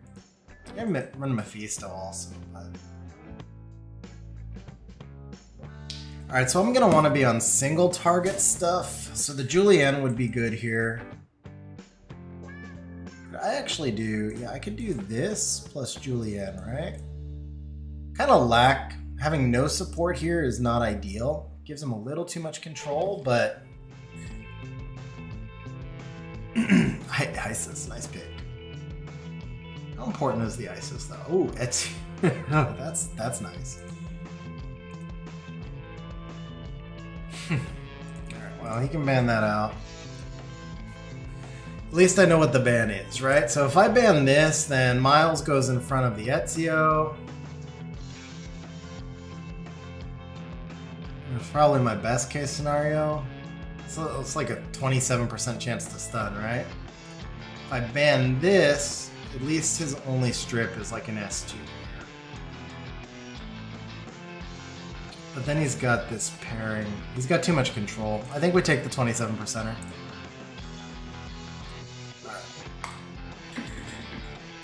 Because there are some sort of maybe other... Yeah, no, there's really not.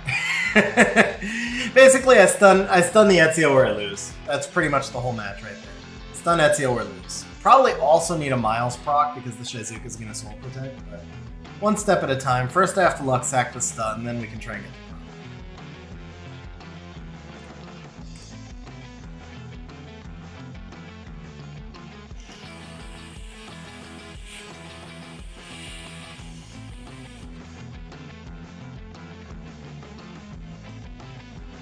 That's interesting. Soul protects the Ezio here, I'm sure. That's a given. I don't think that was the right play by him, though. I think he should have tried to clear the Julien off the field. This Ezio shouldn't die, right?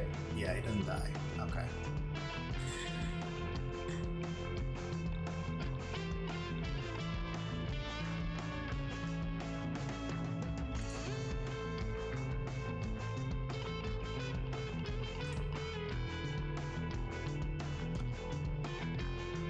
Yeah, he misplayed that. Gave me a chance. I mean, it's far from over. It is far, far, far from over because he's going to bring the Ezio back, and the S3 is not a passive.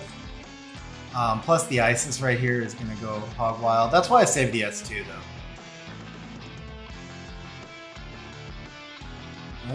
That's weird. Why are you hitting Julien? There you go. That makes a lot more sense.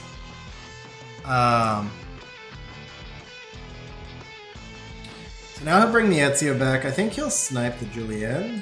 He needs to proc first. I guess he can do that, right? Alright, so he is in position, though. He is in position to get a snipe here. Can we stun? Yeah. That's fair, though. That is totally fair. Honestly, that is 100% fair. I got no problem.